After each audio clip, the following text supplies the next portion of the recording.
সমাগত সংকীর্তন আচার্য রসজ্ঞ বিদগণ, গৌড়ীয় আচার্য কুলতিলক, বৈষ্ণবজন, সাধুজন, মহন্তজন, গুণীজন, সুধীজন, শ্রদ্ধাশীলা, ধর্মশীলা, দেবী মূর্তি, ভগবতী, মাতৃশক্তি মাতৃগণ, সকল ভক্তচরণে সশ্রদ্ধ দণ্ডবত প্রণতি।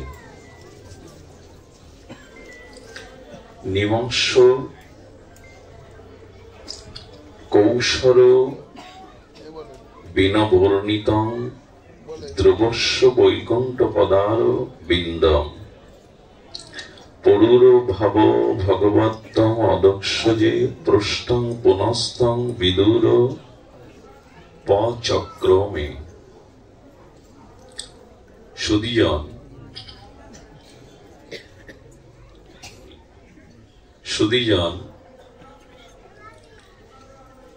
এখানে বর্ণে বৈচিত্র্যে বিচিত্রতায় আমাদের পার্থক্য আছে, কিন্তু এখানে যারা এসেছেন সকলের বিষয়ে একটি সাদৃশ্য আছে যে আমরা সবাই দুঃখী, চির সুখী নই। এবং যারা আমরা এখানে সকলে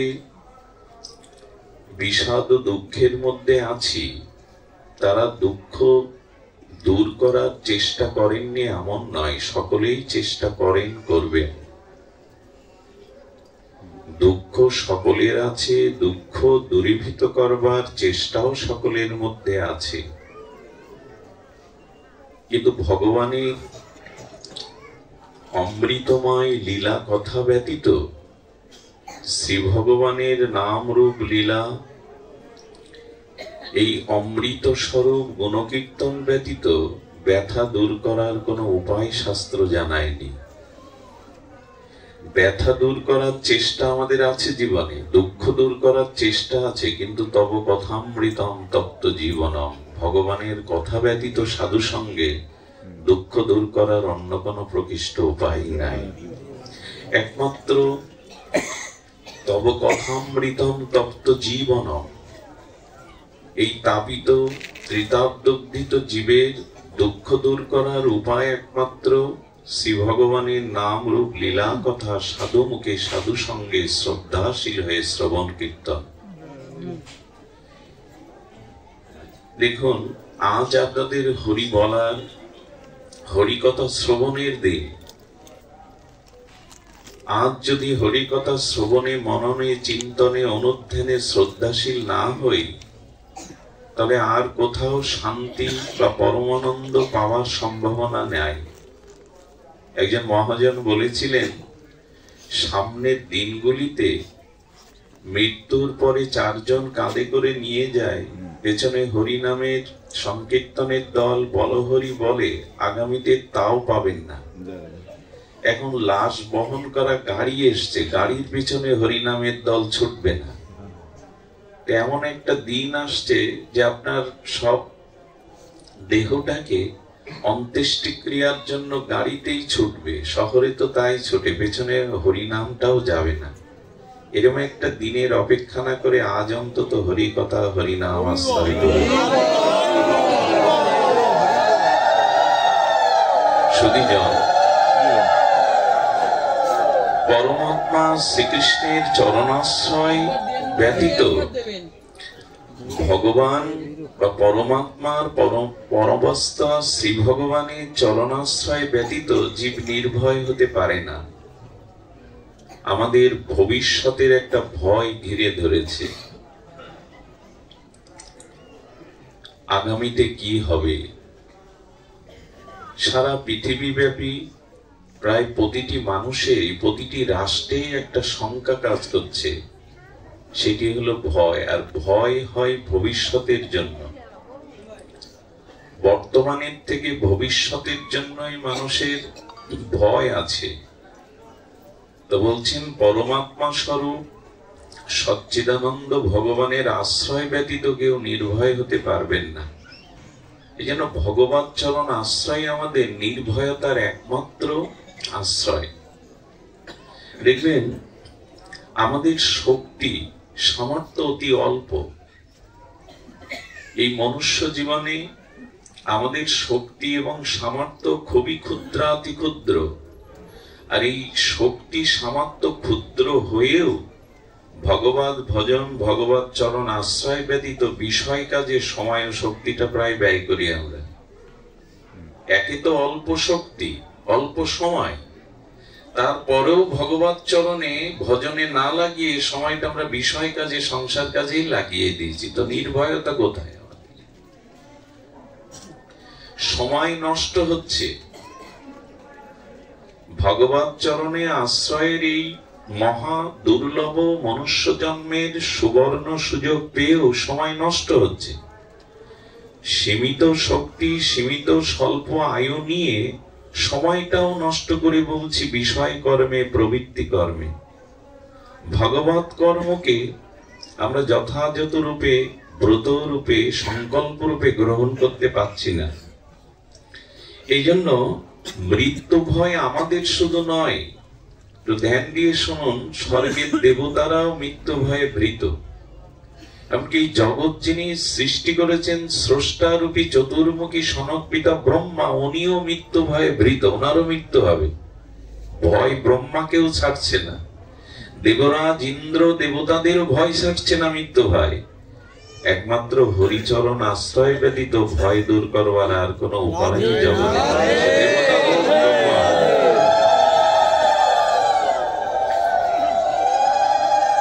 মৃত্যু বা কাল উলোধ্বনিটা একবার দিও মা, একটু স্মরণ রেখো, একবার দিও। সুধীজন, কাল বা মৃত্যু সকলের জন্য প্রযোজ্য। সে ব্রহ্মা হোক বা দেবরাজ ইন্দ্র হোক, সকলের জন্য কাল প্রযোজ্য, কাউকে ছাড়বে না। এটা একটা জিনিস বলি, এই কালও একজনকে ডরায়। এই ভয়ঙ্কর কাল বা মৃত্যুও একজনকে ডরায়, একজনকে ভয় পায়। এই কালেরও অধীশ্বর, কালাকালের অধীশ্বর গোবিন্দ হলো মৃত্যুরূপ কাল, গোবিন্দেরই ভৃত্য, গোবিন্দেরই দাস। একমাত্র ভগবানকেই কাল ডরায়, আর কাউকে না।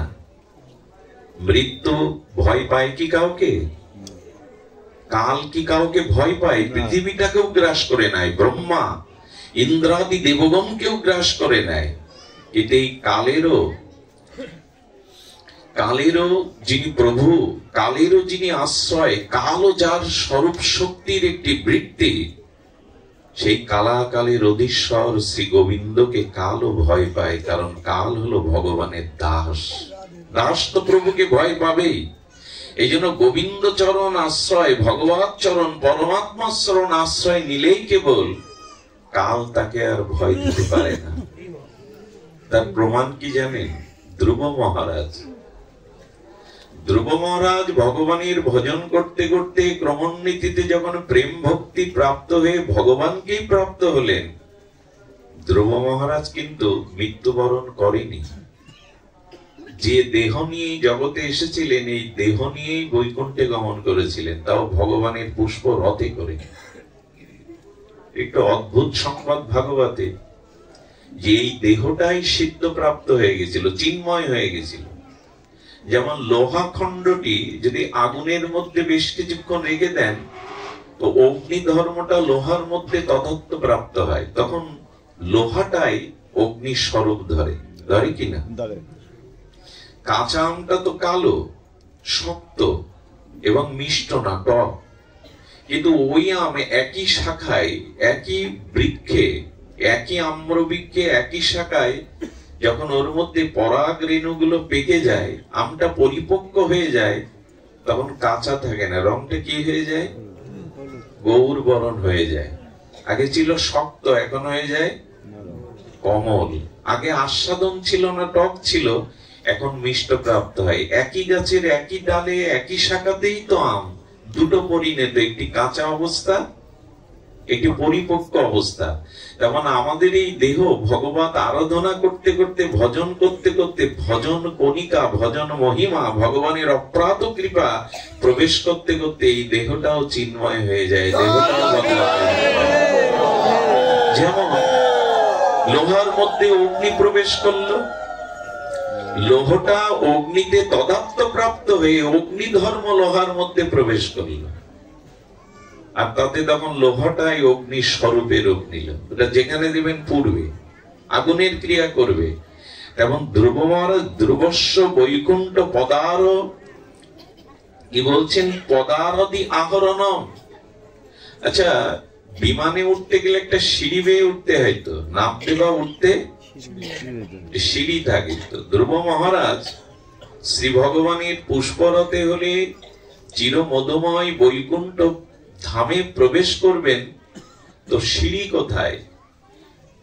ভক্তির আবেশে, ভগবত আবেশে ধ্রুব মহারাজ চলেছেন। এই দেখুন, কাল বা মৃত্যু এসে নিজের মাথা পেতে দিয়েছে যে আমার মাথায় ভর করে ধ্রুবের মতো ভক্ত ভগবানের রথে উঠো। কাল মৃত্যু, যাকে ব্রহ্মা দেবরাজ ইন্দ্রও ভীত যে কাল বা মৃত্যুর জন্য, সেই কাল বা মৃত্যু মাথা পেতে দিয়েছে যে ধ্রুবের মতো ভক্তের চরণ যদি আমার মাথার উপরে উঠে তিনি পুষ্পরথে ওঠেন। বৈকুণ্ঠ গমনে ধ্রুবের জন্য কাল মাথা পেতে দিয়েছেন, মৃত্যুও সোপান হয়ে দাঁড়িয়েছেন। যদি আচ্ছা, ধ্রুবের মতো ভক্ত সর্বভূতে যার ভগবত দর্শন, তিনি কারো মাথায় পা দিতে পারেন? যার সর্বভূতে আত্মদর্শন, ভগবত দর্শন, তিনি কোন প্রাণীর মাথায় পা দিতে পারেন? ধ্রুবের মতো ভক্ত বলে দিলেন যে, উনি ভগবত আবেশে চলছিলেন, আর ভগবত আবেশে চলতে গিয়ে কার মাথায় পা দিয়েছেন ঠিক এই আবেশ ওনার ছিল না, এই লক্ষ্য ওনার ছিল না। উনি আবেশেই উঠে গেছেন ভগবানের পুষ্পরথে। বৈকুণ্ঠ পদারি আহরণম, ভজনের কি মহিমা, ভগবত চরণ আশ্রয়ের কি মহিমা। দেহ পরিবর্তন করতে হলো না। কাল যা মহাকাল রূপে মৃত্যু, তিনিও মাথা নত করে দিয়েছেন যে ধ্রুবের মতো ভক্তের চরণ আমার মাথায় পড়ুক। এই জন্য কাল ভগবানের অধীন, কাল ভগবানের ভৃত্য। যদি মহাজন, যদি রাজাধিরাজের আপনি প্রিয় হতে পারেন, তখন রাজার ভৃত্য আপনাকে কি ভয় দেখাবে? ভয় দেখাতে পারে না। এই জন্য ঠাকুর হরিদাস, নামাচার্য হরিদাস ঠাকুর, ভীষ্মদেব, পিতামহ ভীষ্ম, এরা মৃত্যুকে আহ্বান করেছিলেন, এসো আলিঙ্গন করো। এর মৃত্যুকে ভয় না পেয়ে আহ্বান করেছিল, এসো আমাকে আলিঙ্গন করো। ইচ্ছা মৃত্যু সাক্ষাৎ এরা নিজের প্রাণ উৎক্রমণ করেছিলেন স্ব ইচ্ছায়। অনেক দিব্য মহাপুরুষও আছেন, আমি চলে যাচ্ছি, ভগবানকে স্মরণ করতে করতে প্রাণ উৎক্রমণ করলেন, হরি ভজন করতে করতে, হরি স্মরণ করতে করতে। এরা কালকে ডরায় না, এরা বরঞ্চ কালকে আহ্বান করে, এসো আমাকে বরণ করে নাও। এটি সম্ভব হয় একমাত্র ভজনের দ্বারা। দেখুন, ছোট্ট একটি কথা দিয়ে আজকের ভূমিকা শুরু করি। আমাদের সম্বন্ধ, আমাদের আশ্রয় ভগবত চরণে কেন, এই প্রশ্ন যদি আসে, তবে আপনাদের কাছে নিবেদন করব, ভগবত চরণ আশ্রয় ব্যতীত, ভগবত সম্বন্ধ ব্যতীত জগতের কোন সম্বন্ধ সত্য বা চিরন্তন নয়। কথাটি আবার বলি, একটু হৃদয় দিয়ে শুনুন। এই জগতের পিতামাতা, স্ত্রী পুত্র, বন্ধু কুটুম্ব, সজ্জন, যাদের সাথে আমাদের সম্বন্ধ, এই সম্বন্ধটি যথার্থ সম্বন্ধ নয়। জগতের সাথে জীবের যে সম্বন্ধ, এটা সঠিকও নয়, যথার্থ নয়, সত্যও নয়। একমাত্র ঈশ্বরের সাথে জীবের যে সম্বন্ধ, এটাই যথার্থ, এটাই সত্য, এটাই চিরন্তন। এটা কবে বুঝবো? বলে সহজে বোঝা যাবে না। মহতের কৃপা না হলে, ভগবত কৃপা না হলে এই বোধ আমাদের জাগবে না যে সম্বন্ধ নিত্য নয়। আচ্ছা, লক্ষ্য করুন, যখন কোন শিশু জন্মায়, তখন কি সে কারো স্বামী হয়ে আসে? কোন কন্যা জন্মালে কারো স্ত্রী হয়ে আসে? কারো মা হয়ে আসে? জগতে আসার পরেই তো এই সম্বন্ধগুলো তৈরি হয়। নিশ্চয় হৃদয় দিয়ে শুনছেন কথাটি। আমরা যখন জন্মাই, তখন কোন সম্বন্ধ নিয়ে আমি কারো স্ত্রী হয়ে এই পরিচয়ে আসি না তো। আমি কারো স্বামী এই পরিচয়ে আসি না। আর পিতামাতা যাদের বলি, দেখুন পিতামাতা আমাদের রক্ত মাংসটা দিতে পারে, এই যে দেহের রক্ত মাংস এটা দিতে পারে, আমাদের জীবন বা আত্মা পিতামাতা দিতে পারে না, এই ক্ষমতা তাদের নাই। আছে কি? রক্ত মাংসের প্রপঞ্চময় পিণ্ড, এই মাংস পিণ্ডটা পিতামাতা দিতে পারে, আত্মা পিতামাতা দিতে পারে না। এই আত্মারূপে ভগবান এই চিরায়ত সনাতন সম্বন্ধের জন্য আমার হৃদয়ে রয়েছে। এবং স্ত্রী পুত্র অর্থবিত্ত বাড়ি গাড়ি আমার নিকটে না। হৃদ্দেশ অর্জুন তিষ্ঠতি, হৃদয়ে তো ভগবান আছেন, হৃদয়ে তো ভগবান আছেন, হৃদয়ে তো কেউ নাই।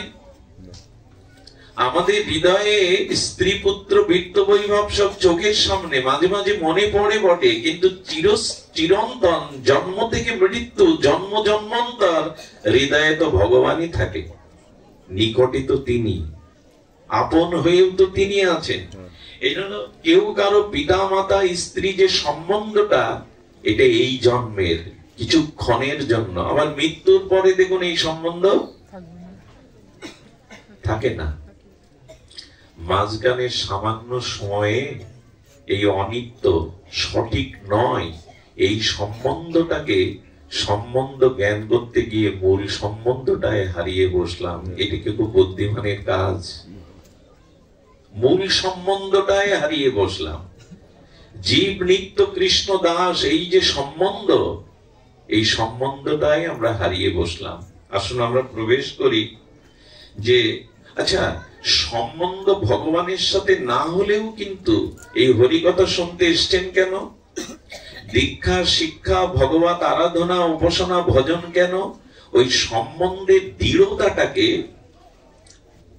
আরো দৃঢ় সুদৃঢ় করবার জন্য। কি করে বোঝাই, বোঝাটাও তো কঠিন, একটু খুব সহজ দৃষ্টান্ত দেই। এক গ্রামে প্রায় সকলেরই অসুখ হয়েছে, একই অসুখ, ভাইরাস অসুখ অনেক সময় হয়, গ্রামে সকলের অসুখ হয়েছে। ওই গ্রামে আপনার খুব আপনজন একজন আছে, খুব হৃদয়ের জন। ওই গ্রামে অসুখ সবার, আপনার আপনজনেরও অসুখ। আপনি সবার বাড়ি দেখতে যাবেন না যার সাথে সম্বন্ধ আছে তার খোঁজ খবর নিতে যাবেন? কেন? সবারই তো অসুখ হয়েছে, সবাই তো মানুষ। ওর বাড়ি গেলেন কেন ফল মিষ্টি নিয়ে? তার সাথে সম্বন্ধটা আছে বলেই তো।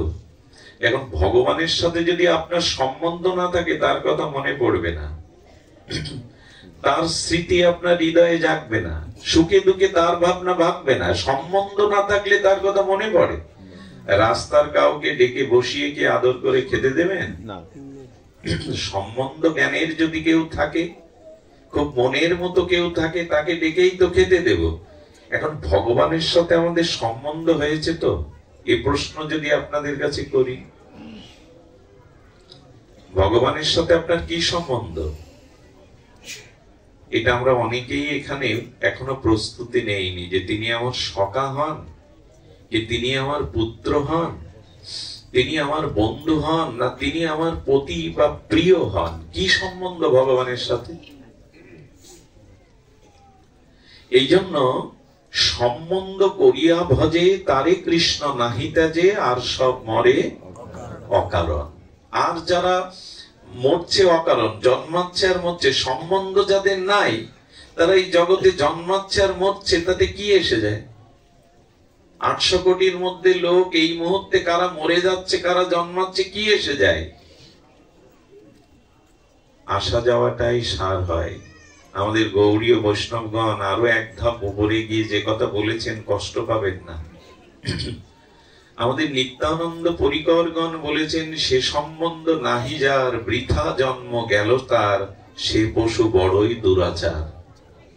নিতাইয়ের সাথে, মহাপ্রভুর সাথে, শ্রী ভগবানের সাথে যাদের সম্বন্ধ নেই, তার জন্মটাই, সে সম্বন্ধ নাহি যার, বৃথা জন্ম গেল তার, সে পশু বড়ই দুরাচার।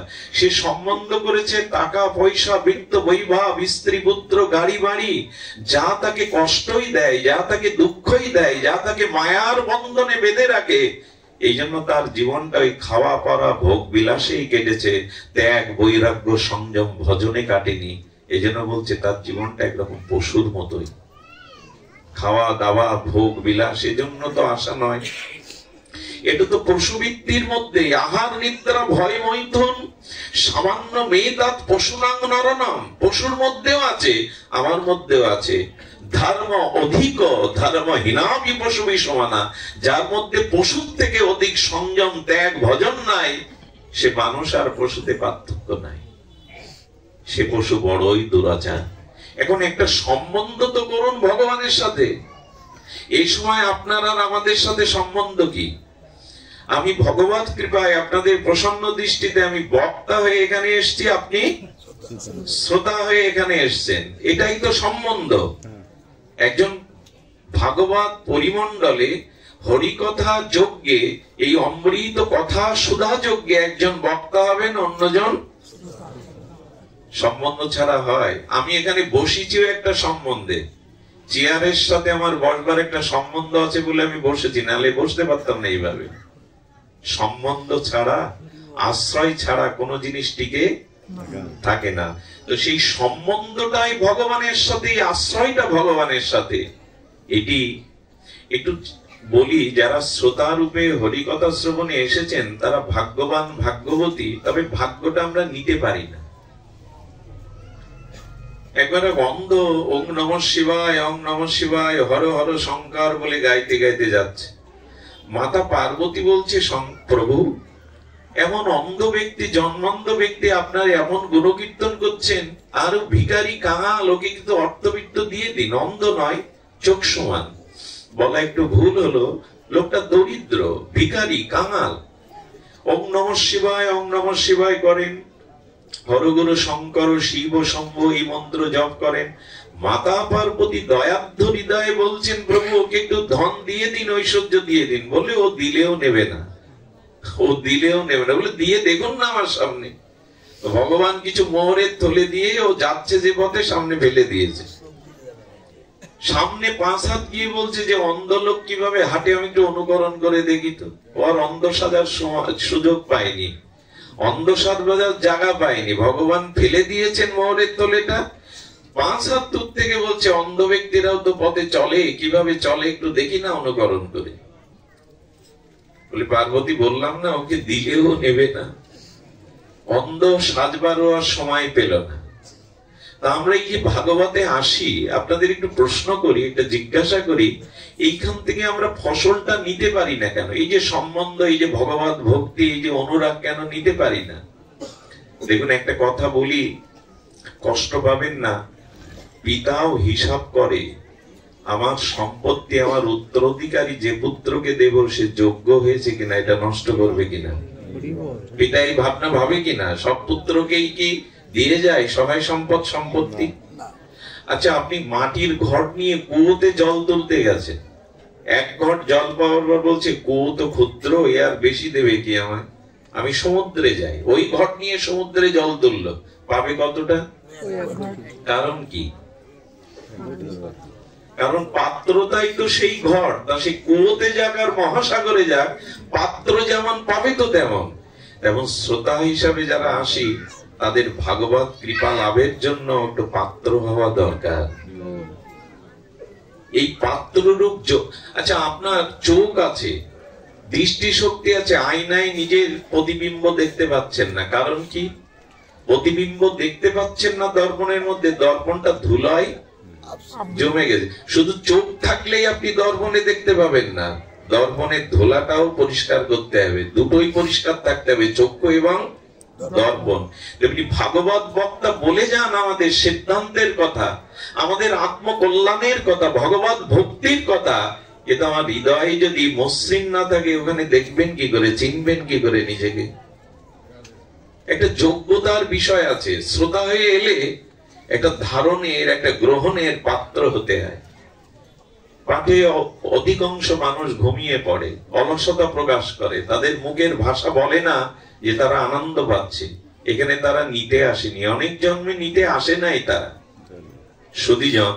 এই জন্য নিজেকে শ্রদ্ধাশীল হয়ে ভাগবত কথামুখী হয়ে থাকুন। শ্রবণেরও একটা যোগ্যতা আমাদের বিশেষ প্রয়োজন।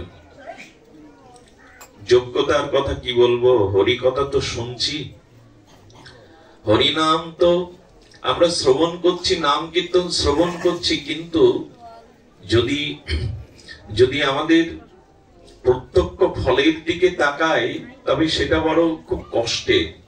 কেমন জানেন, একটা দৃষ্টান্ত দিই আমাদের যোগ্যতা, আমাদের মান্যতার দিকে।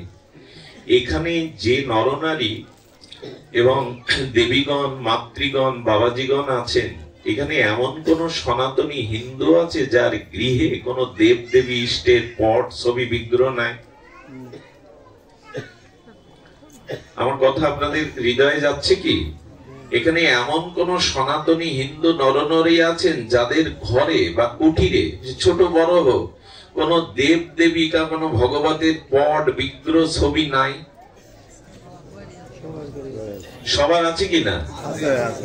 যে যার ইষ্ট, যে যাকে ভালোবাসেন, সে দেব দেবী হোক, কৃষ্ণ, রাম, নৃসিংহ, বামন, যাই হোক, দেব দেবী হোক, স্ব পছন্দের অভিরুচির ইষ্টকে তো রেখেছেন ঘরে, রেখেছেন কিনা? সবাই রেখেছেন। এবং আপনারা হরি কথা শুনছেন, সদ্দীক্ষা নিয়েছেন। এখন যদি প্রশ্ন করি, ভগবানের জন্য কষ্ট করে রন্ধন করে ভগবানকে ভোগ লাগিয়ে কজন পান, কয় বাড়িতে পান? আমি যদি বলতাম যে আপনারা হাত তুলুন কার বাড়িতে দেব দেবী ভগবানের কোন পট, বিগ্রহ নেই, আপনারা কিন্তু সবাই হাত তুলতেন। কিন্তু যখনই বলতাম যে আপনি বাজার করেন, আপনি ছেলে মেয়ে, আপনি 3 বেলা আহার করেন, ভোজন করেন, অথচ ভগবানের জন্য কষ্ট করে রান্না করে তাকে একটু নিবেদন করে প্রসাদ পান কজন, তখনই হাত সকলেই তুলবে না। হাত তুলতে বলিনি কাউকে লজ্জা দেওয়ার জন্য এই ব্যাসপীঠ না। এখানে আমাদের চেতনা, উন্মেষ, আমাদের দিব্য ভাগবত প্রেরণার জন্যই এখানে আসা। এই জন্য শুনছি তো অনেক, একবারও কি মনে হয় না এই সংসার তার, যা কিছু জগতে তারই? দেখুন ভগবানের কৃপাটা দেখুন, ভগবানের কৃপাটা দেখুন। এই যে আপনি কথা বলছেন, এই যে বাক্য, এই যে আপনি বাক্য স্ফুরণ করছেন, এটাও ভগবানের কৃপা। আস্তে আস্তে অনেকে এরকম বলে থাকেন, ভগবান আমার দিকে কৃপা দৃষ্টি দিচ্ছেন না, আমার এই দুঃখ, দুর্দশা, দৈন্যতা ভগবান আমার দিকে দৃষ্টি দেয় না। আরে ভগবানের কৃপা ছাড়া আপনি কথাও বলতে পারেন না। এই যে কথাটা বলছেন না, শুনছেন, এটা তার কৃপাটা বহু দূরে না গিয়ে এই যে বাক্যটা আপনি বলেন, এটা তার কৃপা। যদি বলেন কেমন, আচ্ছা জন্মের পর শিশুকে কথা বলতে বলুন তো নিজের চেষ্টায়। ডাক্তারের ঘরে জন্মেছে, মাস্টারের ঘরে জন্মেছে, মানব শিশু, ওকে কথা বলতে বলুন তো। শিশু জন্মে কথা বলতে পারবে? সময়ের অপেক্ষা আছে কিনা? তারপরে ভগবান না বলতে দিলে সারা জীবনেও বলতে পারবে না, বোবা হয়ে জন্মাবে। কথা বলাটা কার কৃপা? যদি আপনার কৃপাতে, আপনার শক্তিতেও তো জন্মের পরই মা বাবা বলতে শুরু করতে বলেছি কি? কৃপাটা কার? কৃপা করছে না, আমার দিকে তাকাচ্ছে না। আরে তোমার কথাটা পর্যন্ত তার কৃপার দান, এটা বোঝো না? সবিতেই তার করুণা, কৃপা, কিন্তু উপলব্ধি কই? কৃষ্ণের সংসার, তাকে ঘরে রেখে দিয়েছে, অথচ তাকে একটু নিবেদন করে একটু দেওয়ার মানসিকতা নাই। বলে দেই তো, নকুল দানা দেই, চিনি দেই। আপনি 3 বেলা চর্বশেষ্য লেজ্জ পেয়েও পাবেন, তার বস্তু পাবেন, অথচ আপনি তাকে না দিয়ে নকুল দানা, হ্যাঁ, একটু বাতাসা, একটু ফল, যা অনেকেই তুলে নিজেও পায় না। যেটা দেয়া হয় ওখানে সেটা নিজেও পায় না, পিপিলিকা এসে ভর করে। এখন শুনছি তো অনেক, যোগ্যতা বাড়লো কই? অনেক দিন তো শুনছি হরি কথা, তো তাকে দিয়ে একটু প্রসাদ পাওয়ার মতো মানসিকতা জাগলো কই আমার মনে? সুধীবৃন্দ, এই জন্য আমাদের স্বভাব সংশোধন হওয়া দরকার। হরি কথা শুধু শ্রবণে, আর এখানে বক্তা শ্রোতা হয়ে আমরা শ্রবণ কীর্তন করছি বটে, কিন্তু আমাদের জীবনে প্রয়োজন আছে। এখানে এত কথা হচ্ছে কেন? এই জায়গাটা তো সব ভুলিয়ে গেল, সব ভুলিয়ে গেল। এত কথা বলো না, মায়ের কাছে দিয়ে দাও, মায়ের কাছে দিয়ে দাও। সুধীজন, আসুন আমরা আশ্রয় ফিরে আসি। জয় রাধে। ওকে নিয়ে যান, নিয়ে ওর মার কাছে দেন। শিশু তো বসে থাকবে না। দেখুন, আমাদের প্রথমত সেবা ভাবনাটা দরকার, খুব মূল্যবান একটি মাহাত্ম্যপূর্ণ কথা। সেবা ভাবনাটা আমাদের জাগা প্রয়োজন, না হলে মনুষ্যত্বের পরিচয় আমি দিতে পারবো না। ভগবত্তার পরিচয় তো অনেক পরে, ভদ্রতার পরিচয় দিতে পারবো না, তো ভক্তের পরিচয় দেব কি যদি সেবা না থাকে? সেবাই ধর্ম, সেবাই প্রেম। এই সেবা ভাবনাটা অন্যদের প্রভু দেয়নি। আচ্ছা, লক্ষ্য করেছেন না? আপনি যদি এইদিকে তাকান, এদিকে তাকান, ওই বাচ্চাটাকে মায়ের কাছে দিয়ে দিন। প্রাণীদের মধ্যে সেবা ভাবনাটা নাই বললেই চলে, সীমিত। আচ্ছা, লক্ষ্য করেছেন কোন জন্তু জানোয়ারের পায়ে আঘাত লাগলে কাউকে মলম টানতে দেখেছেন? তার মা বাবাকে, তার সাথীদের ব্যান্ডেজ করতে দেখেছেন? করে না। সেবা ভাবনাটা ঈশ্বর ওদের দেয়নি। হ্যাঁ, ওরা গা চাটাচাটি করে, শোকাশুকি করে, শিং দিয়ে একটু চুলকিয়ে দেয়, এর বাইরে না। ঘা লাগলে ওখানে পিতামাতা ওদের যারা স্বজাতি যারা, তারা এসে মলম লাগাই তো, ব্যান্ডেজ দিয়ে দেয় তো। এটা মানুষ পারে। এখন আপনার পা কেটে যাক, সাইডের লোক আপনাকে ডাক্তারখানায় নিয়ে যাওয়া, ওষুধের ব্যবস্থা করা ওরাই করবে। মানুষ সেবা ধর্ম নিয়ে জন্মেছে। যার সেবা নেই, তার তপস্যাও নেই, ভজন নেই, অনুরাগও নেই।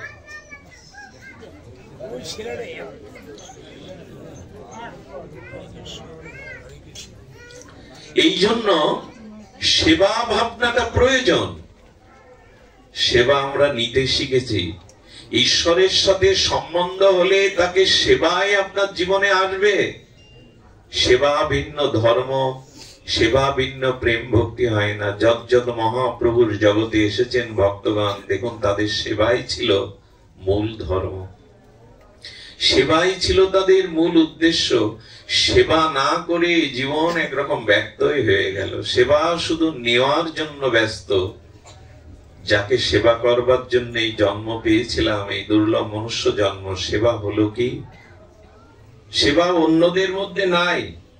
পশুদের মধ্যে এই সেবা ভাবনা থাকে না, মানুষের মধ্যে এই সেবা ভাবনা ঈশ্বর দিয়েছেন, যাতে সেব্যকে সেবা করতে পারি। এই জন্য ঠাকুর নরোত্তম প্রেম ভক্তি চন্দ্রিকার পয়ারে পরে এই নিবেদন জানিয়েছেন। শ্রীকৃষ্ণ চৈতন্য প্রভু দাসের অনুদাস, সেবা অভিলাষ মাগে নরোত্তম দাস। সেবার ভাবনাটা উনি জাগাচ্ছেন। কবে যুগলের সেবা করতে পারবো, কবে নিতাই চাঁদের চরণ সেবার সৌভাগ্য প্রাপ্ত হব? শুধু সেবার সেবা। কালিন্দির কুলে কেলি কদম্বের বন, রতন বেদির পরে বসাবো দুজন। হেমগৌরী অঙ্গে দিব সোয়া চন্দন গন্ধ, অধর তুলিয়া দিব তার কর্পূর তাম্বুলে। কবে বিজন করব, কবে মালতীর মালা পরাবো? এই সেবা ভাবনা জাগে করি। কবে নিতাই চাঁদের চরণ সেবা করব, কবে গৌর বলে কাঁদবো, কবে গৌর বলে সেবা অনুরাগে বৈষ্ণব বৈঠকে বসবো, কবে সাধুগুরু বৈষ্ণবের সেবার জন্য দেহ ক্ষয় করব, কবে? এটি বিশেষ আশীর্বাদ ছাড়া, মহাপুরুষের কৃপা বা আশীর্বাদ ছাড়া হয় না। একটা কথা বলি, ধর্ম শুধু বলবা এবং শোনার মধ্যে না, ধর্ম উপলব্ধির মধ্যে। আমি উপলব্ধি যদি না হয়, আপনার সামনে এখন মুরলীধারী ত্রিভঙ্গ মুরারি শ্যামসুন্দর ভগবানও যদি আসেন, আপনার কিছু হবে না। যদি অনুভূতি না থাকে, এক মহাপুরুষের কাছে বৃন্দাবনে গেছেন এক যুবক, গিয়ে বলছেন যে আপনি ঈশ্বর দেখেছেন?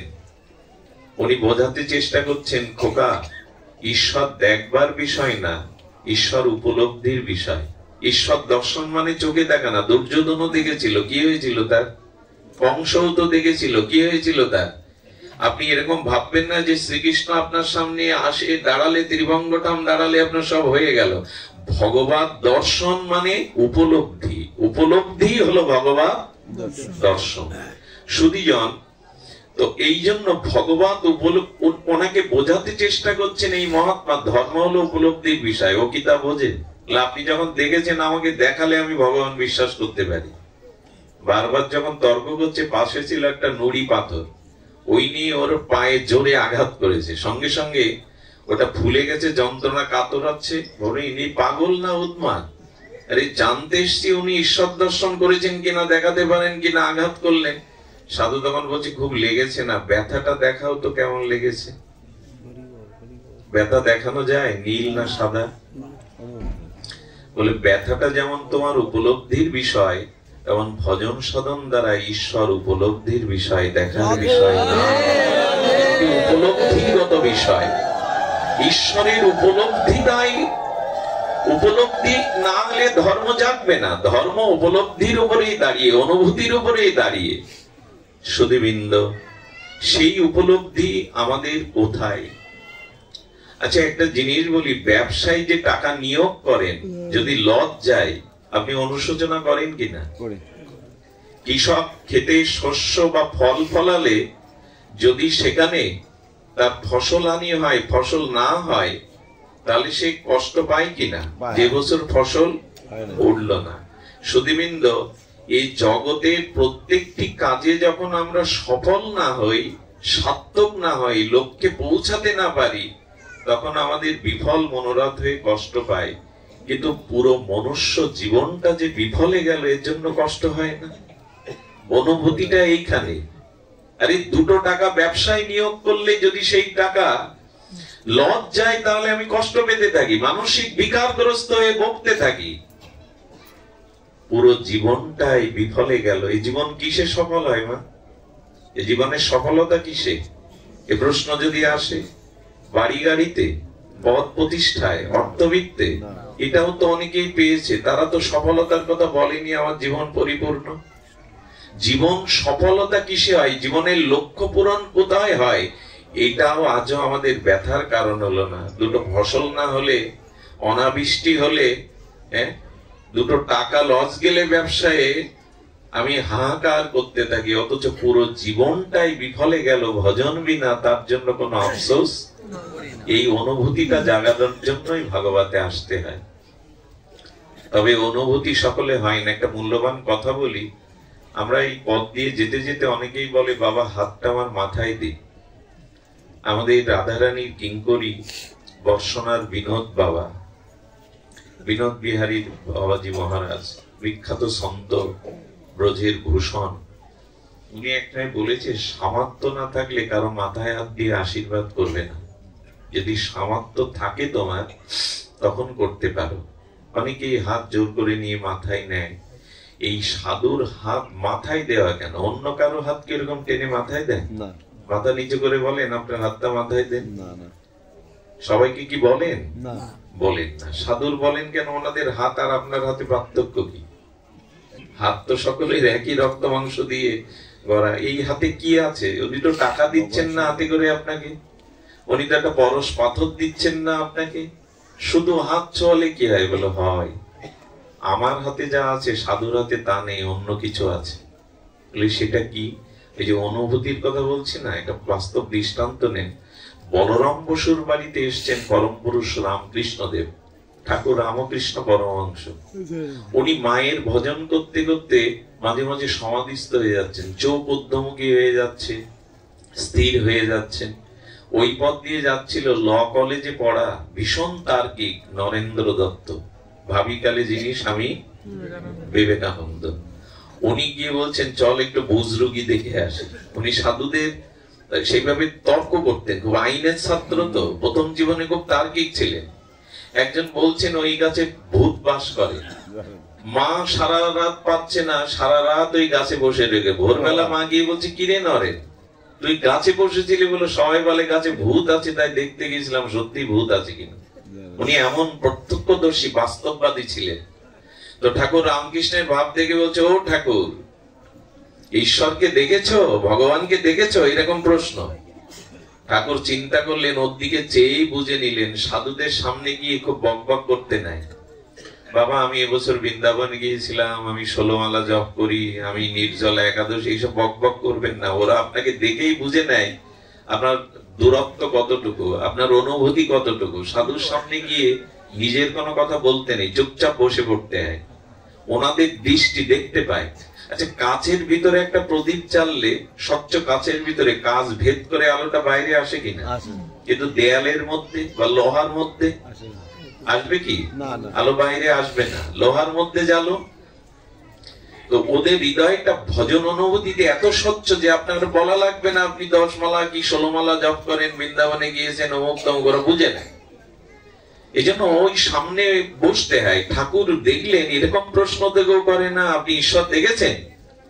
ঠাকুর বললেন যদি বলি দেখেনি তাহলে ওকে সমর্থন করা হবে। ঠাকুর ভাবলেন একেই তো খুঁজছিলাম, চোখ মুখ দেখে বুঝতে পেরেছেন একেই তো খুঁজছিলাম। ঠাকুর বললেন দেখেছি, তোকেও দেখাতে পারি। নরেন দত্ত তখন ভাবলেন ইনি নিশ্চয়ই কোনো উন্মাদ পাগল, না হলে মহাপুরুষ, দুটোর একটা। বলে তাহলে আমাকে দেখান, বিশ্বাস করব। তখনই ঠাকুর ওর মাথায় হাতটা রেখেছিলেন। কি বলবো আপনাদের, এই নরেন দত্ত 3 দিন সমাধি অবস্থায় ছিলেন। বাহ্যিক জ্ঞান 3 দিনে তার ছিল না। এই 3 দিনের মধ্যে তার সমাধি দর্শন হয়ে গেল, ঈশ্বর উপলব্ধি হয়ে গেল। হাতে কিছু কাজ আছে, তবে সবার হাতে না। এগুলো এর পরপরই উনি ঠাকুরের চরণে নিজেকে সমর্পণ করেছে। 3 দিন তার ওই ভাব সমাধি অবস্থা গিয়েছিল, এমন শক্তি সঞ্চার করেছিলেন। এই জন্য মহাত্মাদের হাতে, শ্রী গুরুদেবের হস্তে কিছু একটা, এই যে ভজন অনুভূতিটা আছে, যে হাতে তারা ভজন করেছেন, উপলব্ধি করেছেন, তাদের দেহটা চিন্ময়ত্ব প্রাপ্ত হয়। এই জন্য তারা হাত দিলে, তবে আমার মতো মাদিস জীবের হাত মাথায় নেবেন না, এদেরকে কাজ হবে না, দেওয়া উচিত নয়। ওদের দিতে হয় মহাত্মাদের। আগেই বলছিলাম অনুভূতি, ব্যথাটা আপনি দেখাতে পারবেন না, ব্যথাটা উপলব্ধির বিষয়। তেমনি ভজন করতে করতে ঈশ্বরের উপলব্ধিটা চিত্তে আসে। সামনে ভগবানকে দেখলে কিছু হবে এমন কথা নয়। ভগবান যখন জগতে আসেন সবাই তাকে দেখে না, সবাই কি আর তার চরণে সমর্পণ করে? বরঞ্চ বিরোধ করে।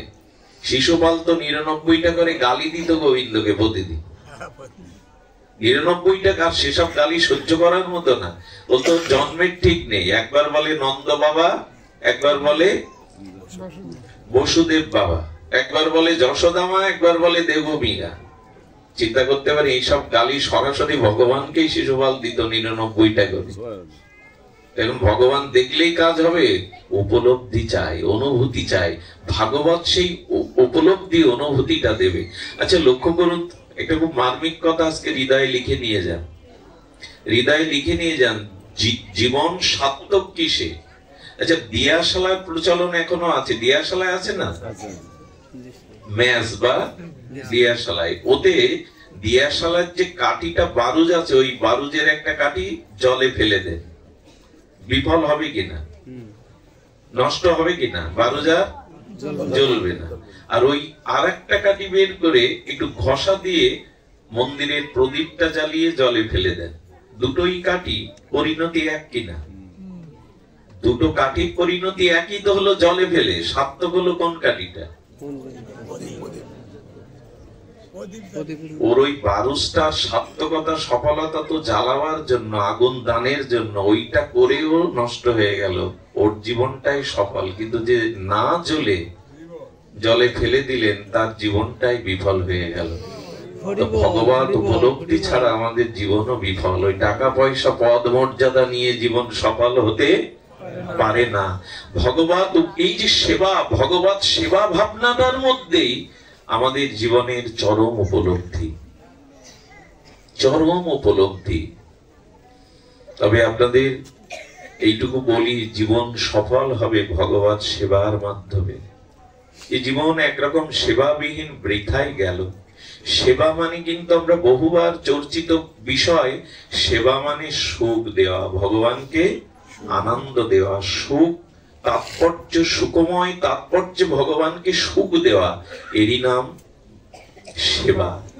সেবা মানে বিরাট আয়োজন না, সেবা স্বল্পতেও হতে পারে, কিন্তু ভাব চাই। তেমন মনুষ্য জীবনের সফলতা এটা আজও আমরা সেবা ছাড়া হবে না, ভগবত আরাধনা ছাড়া, ভগবত সেবা ছাড়া মনুষ্য জীবন সফল হতে পারে না। আপনাদের একটা দৃষ্টান্ত দেই, আপনাদের মনে পড়ে ব্রহ্মার মানস পুত্র, যার থেকে আমাদের এই মনুষ্য সমাজ সৃষ্টি, তার নাম মনু। মনু থেকে মানব এসেছে, তাই তো? শতরূপী এবং মনু ব্রহ্মার মানস পুত্র, আমাদের আদি পিতা মাতা। স্বয়ম্ভু মনু এবং দেবী শতরূপা, এরা ব্রহ্মার অংশ থেকে, দেহ থেকে সৃষ্টি করেছিলেন, এদের সৃষ্টি করার জন্য। আর এই ভগবান মনু বলা হয় তাকে। মনু সংহিতা আমাদের মানব সংবিধান, সনাতন সংবিধান, এবং সমগ্র মানব জাতি, আমাদের সনাতনী মানব জাতির সৃষ্টি এই ভগবান মনু থেকে। ব্রহ্মার মানস পুত্র মনু শতরূপা থেকেই আমাদের সৃষ্টি, আমাদের আদি পিতা মাতা। এই মনু অযোধ্যাতে উনি 1000 বছর রাজ্য শাসন করলেন, প্রজাবৎসল রাজা, ন্যায়পরায়ণ রাজা। খুব ধ্যান দিয়ে শুনতে হবে। ওনার 2 পুত্র, উত্থানপাত, প্রিয়ব্রত, 3 কন্যা, আহুতি, দেবাহুতি আর আহুতি, দেবাহুতি, প্রসূতি, এই 3 কন্যা। ওনার পুত্র কন্যাও সফল, উনি রাজা হিসাবে সফল, উনি ন্যায়বৎসল, প্রজাপরায়ণ, কর্তব্যপরায়ণ। কিন্তু বৃদ্ধ বয়সে হঠাৎ দেখলেন কানের পাশে আয়নাতে দেখছেন চুল পেকে গেছে। এই চুল পাকা দশাটা দেখে বিরাজ বদনে বসে বসে উনি ভাবছেন, মুখটা বিষণ্ণ। শতরূপা দেবী এসে বলছেন, আপনি এই জগতে একজন সফল রাজা, আপনি মনু, আপনি, আপনার পুত্র কন্যা, আপনার দানশীলতা, আপনি সর্বদিক দিয়ে সফল, আপনি কেন বিষণ্ণ বদনে বসে আছেন? মনু কি বলল জানেন? মনু বলল, আমার জীবন সফল করতে পারিনি। আচ্ছা, এই যে দান ধ্যান, রাজা হওয়া, বড় পদমর্যাদা আর বিদ্যান, পুত্র কন্যা পাওয়া, এতে সফল হয় না, যেটাকে আমরা সফল মনে করি? মনু বলছেন না। মনু তখন বললেন, ভগবত আরাধনা ব্যতীত জীবন কখনো সফল হতে পারে না। ভগবান মনু এই চিন্তা করেছিলেন, রাজা তিনি, কিন্তু আমাদের এই চিন্তা হয় আমার জীবন সফল হলো কিনা। সফলতার মাপকাঠি ভগবত ভজনে। একটু ধ্যান দিন কথার দিকে। ভগবান এই চিন্তা মনুর চিত্তে আসে, শতরূপার সাথে এসে বলল, জীবন সফল করতে হবে, আর নয়। তারা বেরিয়ে গেছিল কোথায় জানেন? নৈমিষারণ্যে। এই নৈমিষারণ্যে 1000 বছর তপস্যা করেছিলেন। জীবন সফল রাজা হলেও হয় না। এই দেখুন তার দৃষ্টান্ত। উনি শতরূপাকে নিয়ে রাজ্য পরিত্যাগ করে পুত্রকন্যাকে রেখে নৈমিষারণ্যে গিয়েছিলেন, তাদের উপরে ভার দিয়ে। এখন আমরা কোথায় যাব? এই নৈমিষারণ্য মানে ভজন, ভজনের স্থলে যেতে হবে আমাদের, আমাদের ভজনে যেতে হবে। কিন্তু দুঃখের বিষয় কি জানেন? একটা গাভী তার বৎসটি মায়ের পাটে দুধ ছেড়ে দিলে মা গাভী খুব বেশি খোঁজ আর তার নেয় না। পাখি যখন নিজে নিজে ডানা মেলে উঠতে থেকে, তখন মা পাখি আর তাকে সাথে রাখে না, ওরা ত্যাগ করতে শিখেছে। আমরা ছেলে মেয়ে বড় হয়ে 50-60 হলো, এইবার ওদের উপরে দায়িত্ব দিয়ে ভগবানের ভজন করো, এটাই শাস্ত্রের নির্দেশ, যেটাকে বানপ্রস্থ বলা হয়। কিন্তু ছেলে মেয়ে বড় করে এখন বেঁধে গেল নাতি নাতনিতে। ওদের মুখ না দেখলে আমার দিন ভালো যাবে না। বাবা আর কত? হ্যাঁ, জীবন সফল করবার জন্য ভজন করতে এসছে এই দুর্লভ জ্ঞানময়, প্রজ্ঞাময়, বিবেকময়, বিচারময় এই মনুষ্য শরীর পেয়েছ ভজন করার জন্য, ভগবানের সেবার জন্য। কিন্তু সেই নাতি নাতনি, তাদের নিয়েই এই জীবন কাটানো। নাতি নাতনিকে ভালোবাসবেন না এ কথা বলছি না, কিন্তু এত আসক্তি ভালো না। মৃত্যুর সময় ওই আসক্তি আপনার পতনের কারণ হতে পারে। আমার খোকা কোথায়? মৃত্যুর সময় যদি বলে আমার নাতি কোথায়, আমার নাতনি কোথায়, আমার খোকা কোথায়, তো এই ভেবে মরুন। মরলে গতি কিন্তু হবে না। জং জং ভাবি সরং ভাবং যে অন্তে কলে বরং কঙ্কম বৈতি কন্তেও সদা তদ ভাব ভাবিতা। শেষ ছবি তোলার সময় না একটু সতর্ক থাকতে হবে। এখন তো হাতে হাতেই ক্যামেরা, মোবাইলে। আগে মানুষ 20 কিলোমিটার 10 কিলোমিটার শহরে যেত ছবি তোলার জন্য, প্রয়োজন একটু সাবান মেখে একটু পরিপাটি করে একটু নতুন কাঁচা জামাইয়ে যেত। এখন ওই ক্যামেরার সামনে বলতো 1 2 3 এরকম আগে বলতো, রেডি হন 1 2 3। ঠিক ক্যামেরার ফ্ল্যাশ করার সময় ওনার নাকে একটা মাছি এসে বসেছে। উনি মনে হচ্ছে হাত দিয়ে তাড়াতে গেলে তো ছবি উঠে যাবে, উনি নাক কুঞ্চিত করতে গেছে, যদি উড়ে যায়। ছবি নেওয়ার সময় বলছে আমার নাক তো এরকম কুচকানো না, এই ছবি আমি নেব না। ক্যামেরাম্যান বলবেন আমি রেডি হতেই তো বলেছিলাম, 1 2 3ও বলেছিলাম, এখন আপনি যদি নাক কুচকান তা সে দোষ তো আমার ক্যামেরার বা আমার না, সেটা আপনারই দোষ। গোবিন্দ যেন বললেন মৃত্যুর সময় যে ভাবনা ভাবতে ভাবতে দেহ ত্যাগ করবে, পরবর্তী গতি তাই হবে। আর এখন যদি বলি ভগবান আমাকে সতর্ক করলো কই, মরার আগে সতর্ক করে, কানের পাশে চুলগুলো পাকা মানে একটা সংকেত দিয়ে দিল সময় ফুরিয়ে আসে। এই যেমন মনো চিন্তা করলেন চুল পেকেছে মানে আর সময় নাই, মনুষ্য জীবন সফল হলো না, এবার ভজন করতে হবে। কিন্তু আমরা চুল কালো করে ঢেকে দেই, তোমার নোটিশ মানলাম না। অনেক দাদু কি করে জানেন, দাঁত পড়ে গেছে পান করিয়ে দেন, হামানদিস্তি আনে বাজার থেকে।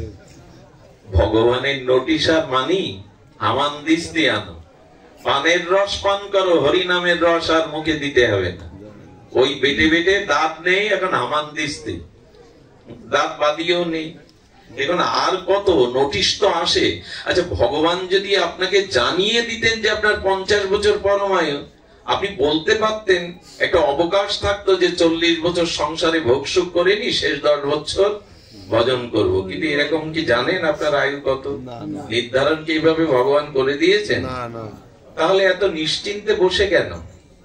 জীবনটা সফল করবেন না? আচ্ছা, লক্ষ্য করুন তো, পৃথিবীতে প্রায় 850 কোটি মানুষ, কজন মানুষ জগতে সার্থক করতে পেরেছে নিজেকে? কত মানুষ মরল আর গেল, খোঁজ কি রাখি আমরা? কিন্তু সার্থক করার মতো মানুষ জগতে কই? এই সার্থক হয় ভগবানের সাথে সম্বন্ধ করে, যদি ভগবানের সেবা করার। রূপ সনাতন আমাদের কেউ কি তার নামে আর সারা বিশ্ব জয়ধ্বনি কেন দিচ্ছে? জীবন সার্থক হয় ভগবান ভজনে, জীবন সার্থক হয় ভগবত প্রেম ভক্তি লাভে। স্বামী বিবেকানন্দ বড় কলকাতার উকিল হয়ে 10টা বাড়ি গাড়ি তৈরি করতে পারতো, 2-3 তলা 3-4টে প্রাসাদ সম বাড়ি করতে পারতো, কিন্তু নরেন দত্ত ভারত সূর্য হতে পারতো না, জাতির বিবেক হতে পারতো না, জগতে পূজা পেত না, যদি রামকৃষ্ণ চরণে নিজেকে সমর্পণ না করতেন।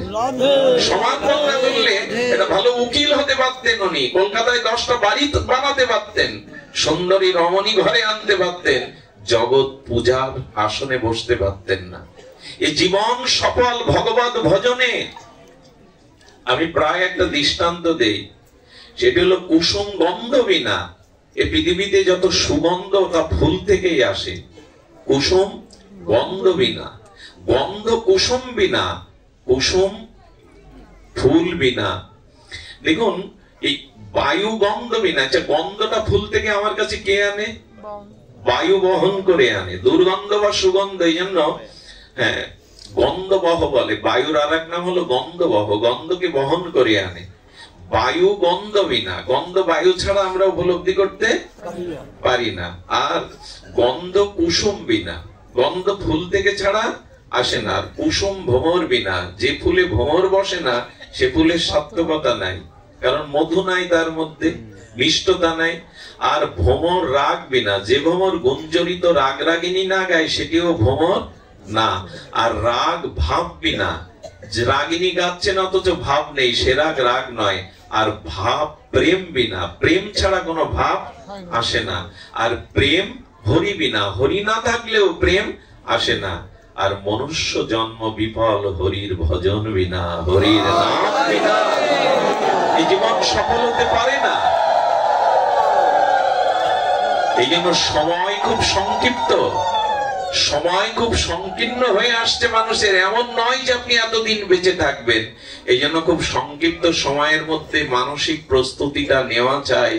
আমাকে ভজন করতে হবে, একটু প্রদীপটা জ্বালিয়ে তবে জলের মধ্যে নষ্ট হয়ে যান, তবে ওই দিয়াশালার কাঠিটা কাজে লাগবে। যা করতে আপনাকে সৃষ্টি করা হয়েছে তাই অন্তত করে তবে নষ্ট হন। আচ্ছা, ইনজেকশন যেটা কাছের কোন পাত্রের মধ্যে যে ইনজেকশনটা থাকে, ওই ইনজেকশনটা আপনি সিরিজে টেনে নিয়ে ওই যে খালি যে কাচের পাত্রটা ফেলে দিলেন, ও ফেলাতে ক্ষতি হলো কি? সিরিজ দিয়ে তো নিয়ে নিলেন। আচ্ছা, সিরিঞ্জ যে টেনে না নিয়ে যদি ওই ঔষধ অবস্থায় ওটা কাঁচটা পড়ে যায়, ভেঙে যায়, দুটোই পড়লো কিন্তু একটাতে নিয়ে নিল, ওটা এখন ভেঙে ফেললেও সমস্যা নেই। আপনি মরবেন, আমিও মরবো, সকলেই মরবে, কিন্তু মরার আগে হৃদয়ে যদি একটু প্রেম ভক্তি নিয়ে মরতে পারতাম তবে জীবন সফল হতো। আরে দুটোই তো ফেলে দেই আমরা, দুটোই তো ভেঙে যায়, কিন্তু যেটা সিরিঞ্জে ওষুধটা টেনে নেওয়া হয় তখন ওটা নষ্ট হলেও। এই জন্য ভগবান ভজন করে হাসি মুখে ভগবানের কাছে ফিরে যান, সেখানেই আনন্দটা প্রাপ্ত হওয়া যাবে।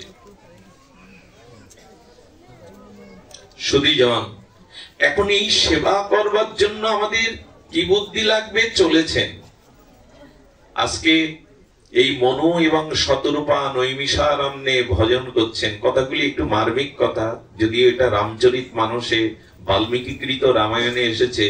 বহু বছর তপস্যার পরে ব্রহ্মা আসছেন। ব্রহ্মা এসে বলছেন, আপনার কি বর প্রয়োজন? আপনি অনেক তপস্যায় রত, ব্রহ্মার সাথে কথাই বললেন না। এরপরে ভগবান শিব এলেন, কিন্তু উনি বসেছেন তো ভগবত চরণে প্রেম ভক্তির জন্য, ওনার অন্য কোনো কামনা নাই।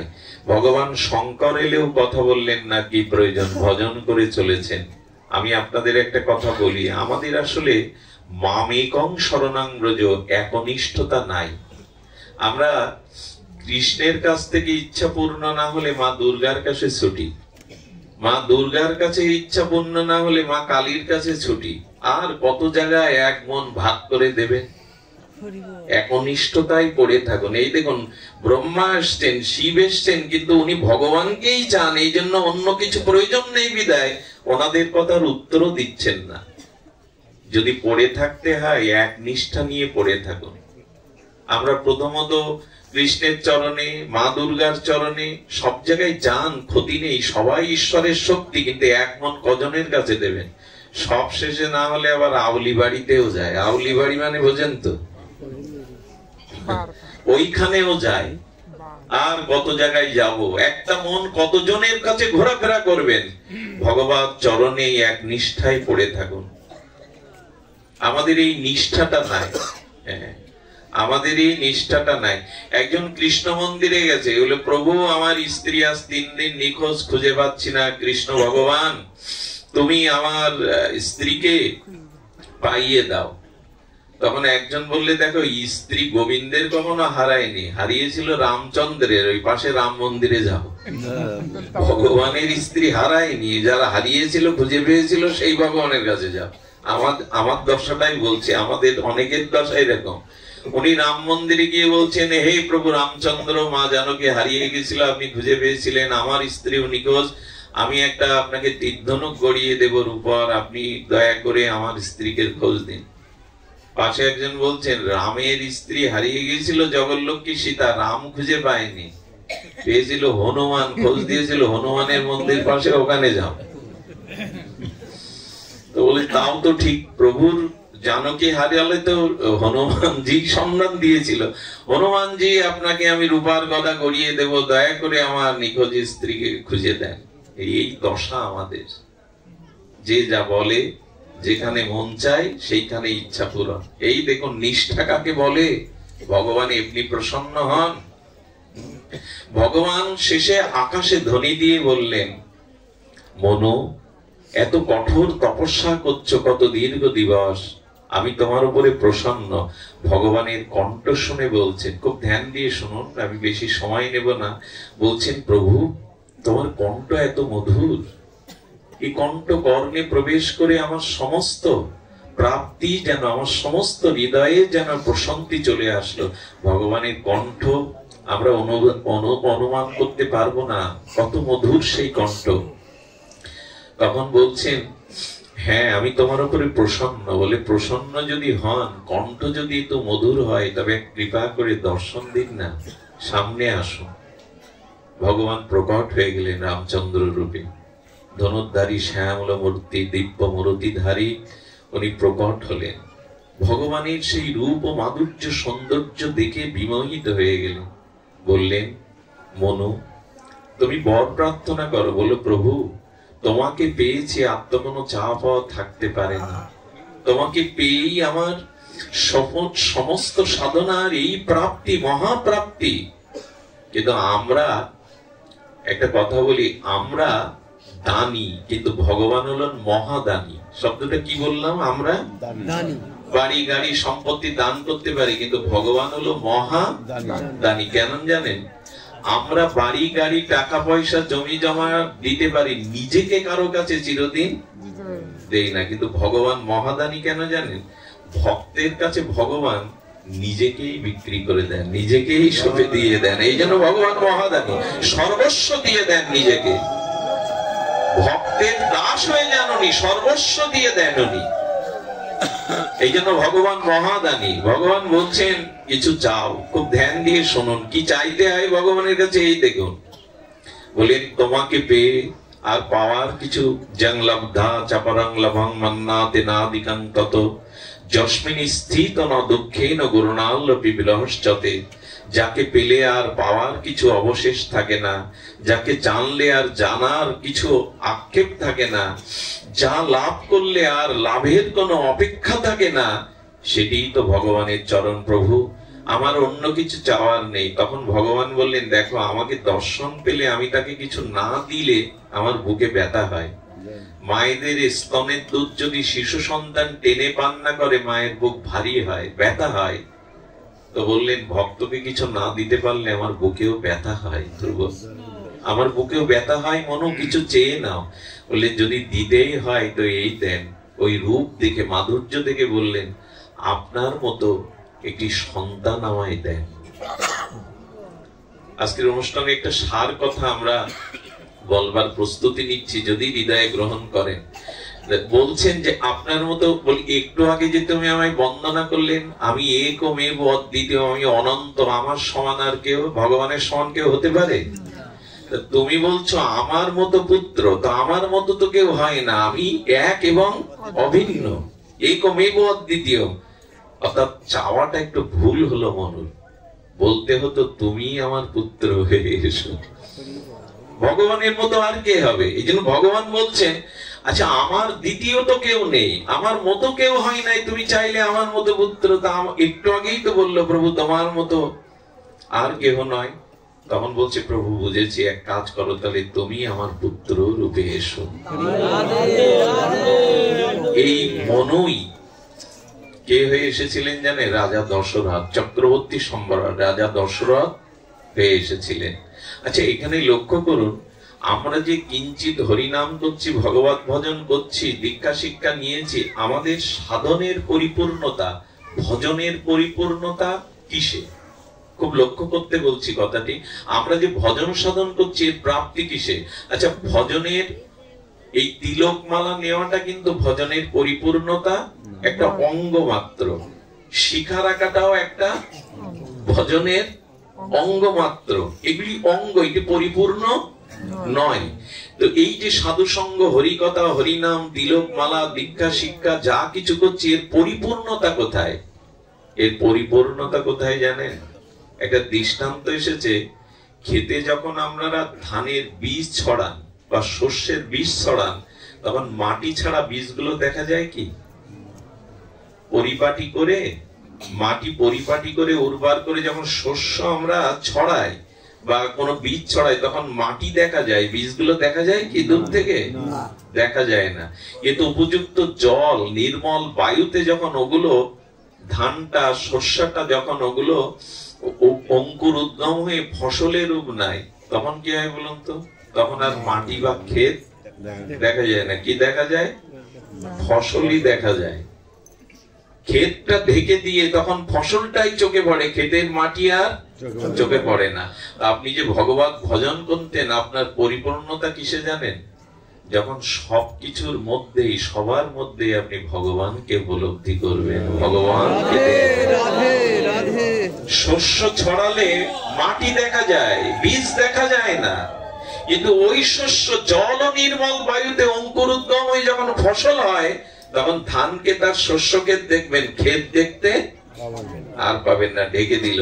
যখন পিতার সেবা করার মধ্যে মনে করবেন এই আমার ভগবানের সেবা, যখন আপনি অতিথি সেবার মধ্যে ভাববেন এই হলো আমার নারায়ণের সেবা, যখন সর্ব ঘটে সবার মধ্যে ভগবত দর্শন হবে, এটাই হলো ভজনের পরিপূর্ণতা। এই জন্য উনি পুত্র রূপে চাইছেন যে তোমার সাথে সম্বন্ধটা ভালোবাসা পুত্র রূপেই হোক, নিজজন রূপে। এই হলো ভজনের, যখন আমার পরিচয় ঢেকে দিয়ে সবখানে আমি ভগবানকে উপলব্ধি করব। আহা, এই হলো ভজনের পরম প্রাপ্তি। এক মহাপুরুষ তো জানেন কুকুরের মধ্যেই ভগবত দর্শন হয়ে গেল। আরে হ্যাঁ, রুটি বের করেছে, মাখন লাগাতে গেছে। গতকাল হরিবাসর তিথি একাদশী গেছে, একটু আজকে সকালে পালন করবে। এই যেই মাখন লাগাতে যাবে কুকুর এসে রুটি নিয়ে আর বলছে প্রভু দাঁড়ান দাঁড়ান, মাখনটা তো লাগাতে দিন, খালি রুটি কি করে পাবেন? দৌড়াচ্ছে, কুকুরটাও দৌড়াচ্ছে, উনিও ভগবত ভেবে দৌড়াচ্ছে। আরে প্রভু মাখনটা তো লাগাতে দিন, শুকনো রুটি কি করে পাবেন আপনি? 2-4 কিলোমিটার দৌড়ের পর গাছতলায় দাঁড়িয়ে গেল, কুকুরের মধ্যে চতুর্ভুজ নারায়ণ আবির্ভূত হলেন। তোমারই ভজন সার্থক, তুমি সর্বভূতে ভগবানকে দেখছো। এই হলো ওই যে ফসল হলে আর মাটি দেখা, ক্ষেত দেখা, ভজনের উপলব্ধি হলো সর্বভূতে যখন আপনার ইষ্ট স্ফূর্তি হবে। এই জন্য ভক্তরাজ প্রহ্লাদ তো পাথরের স্তম্ভের মধ্যেও ভগবান দেখলেন এবং ভগবান প্রমাণ করলেন আমার ভক্ত সবখানে আমাকে দেখে এবং এটা মিথ্যা নয়, এটা আবেগ নয়, এটা আবেশ নয়, এটাই সত্য। আমি ভক্তের কাছে সর্বভূতে সর্ব অবস্থায় প্রকাশ হই। এই উপলব্ধি আসে তো আমাদের। এই জন্য এই জগতে বলছেন যে মেয়েরা শুধু স্বামী সেবা করে, জগৎপতির সেবা করে না, এই জগতে তারা হয়তো সতী, কিন্তু ভগবত রাজ্যে আর পরকালে ওই রাজ্যে তাকে সতী বলা যাবে না যে পরম পুরুষের পরম পতির সেবা না করলো। স্বামী সেবা করাটা পুণ্যের, স্বামী সেবাটা করা সতীত্বের পরিচয়, কিন্তু জগৎপতিকে যদি সেবা না করে ওই জগতে সে সতী না। এই জগতে সে বহু সম্মাননা পাবে বটে, সতী পাবে বটে। এই জন্য শাস্ত্রে বলছে যে মেয়েরা স্বামীর মধ্যেই জগৎপতিকে দেখে সেবাও করতে পারে, ওর মধ্যে দিয়ে ওই যে পদ্মাবতীর মতো জয়দেবের রূপ ধরে ভগবানই তাকে দেখা দেন। এসব বলার এখন বলা, এটা এই জন্য সবখানেই যদি ভগবত দর্শন হয় আপনার, এটাই হলো ভজনের সফলতা, পরিপূর্ণতা। এটাই হলো আমাদের ভজনের পরিপূর্ণতা। এই দৃষ্টি, এই অনুভূতি আমাদের আসবে ভজন করতে করতে। আমি যেটা দিয়ে শুরু করেছিলাম, দেখুন আমাদের জীবনের সম্বন্ধ চাই ভগবানের সাথে, আমাদের প্রাপ্তি, আমাদের আশ্রয়, আমাদের সম্বন্ধ, আমাদের প্রীতি ভগবানের সাথেই হওয়া উচিত। সুধীবৃন্দ, এই আচ্ছা, এই যে রাম রূপে আমি তোমার পুত্র রূপে আসবো, এটা বললেই কি পুত্র হলেন? ভগবানকে পাওয়ার জন্য দেখুন ত্যাগ, তিতিক্ষা, আপনার জীবনে কত সাধনা চাই। একটা কথা একটু মায়েদের বাবাদের বলি, যারা গৃহী আমরা তাদের জন্য এই কথাটি প্রয়োজন। একটা জিনিস বলি, ভোগের দ্বারা কামনার দ্বারা যারা জগতে আসে তারা সন্তান না, তারা এক সময় শয়তানের রূপ নেয়।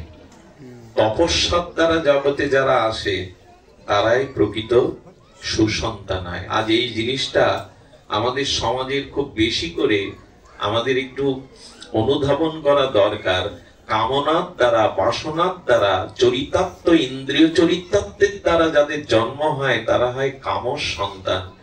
সন্তান পাওয়াটা সাধনার ব্যাপার, তপস্যার ব্যাপার। এই যে মনু তপস্যা করলেন, এরপরে তিনি দশরথ রূপে অযোধ্যায় এলেন। শুধু আসেননি, এই অযোধ্যাতে এসে তার মতো রাজা ভারত ভূখণ্ডে ছিল না। সূর্য বংশের দশরথ দেবতা ইন্দ্রদেবেও আসন ছেড়ে দিত দশরথ স্বর্গে গেলে। অসুরদের সাথে যুদ্ধে উনি নিজে যুদ্ধ করতেন, উনি 10 দিকে একই সাথে রথ ছোটাতে পারতেন, এত পরাক্রম ছিল। এবং উনি ছিলেন দাতা, যাজ্ঞিক। রামচন্দ্রকে কি করে পেল দশরথ? কি করে পেল? যজ্ঞের দ্বারা। আর এখানে যজ্ঞ মানে আরাধনা, এটা ভাগবত যজ্ঞ। এখন যেটা বসে হরিকথা শুনছেন, এটা ভাগবত যজ্ঞ। আরাধনা ছাড়া, তপস্যা ছাড়া যে সন্তান জগতে আমরা আনি, তারা হয় দুর্যোধন।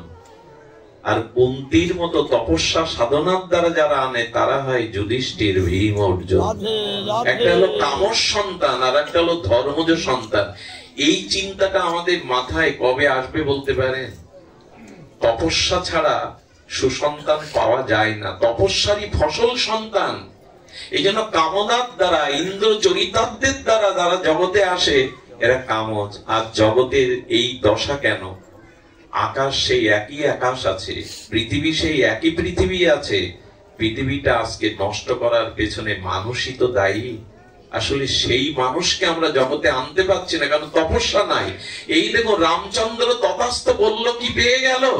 দশরথ হয়ে এসে 1000 বছর ধরে যজ্ঞ করে তবে পেতে হয়েছে। এসব কি গল্প, উপন্যাস আমরা শুনবো সারা জীবন?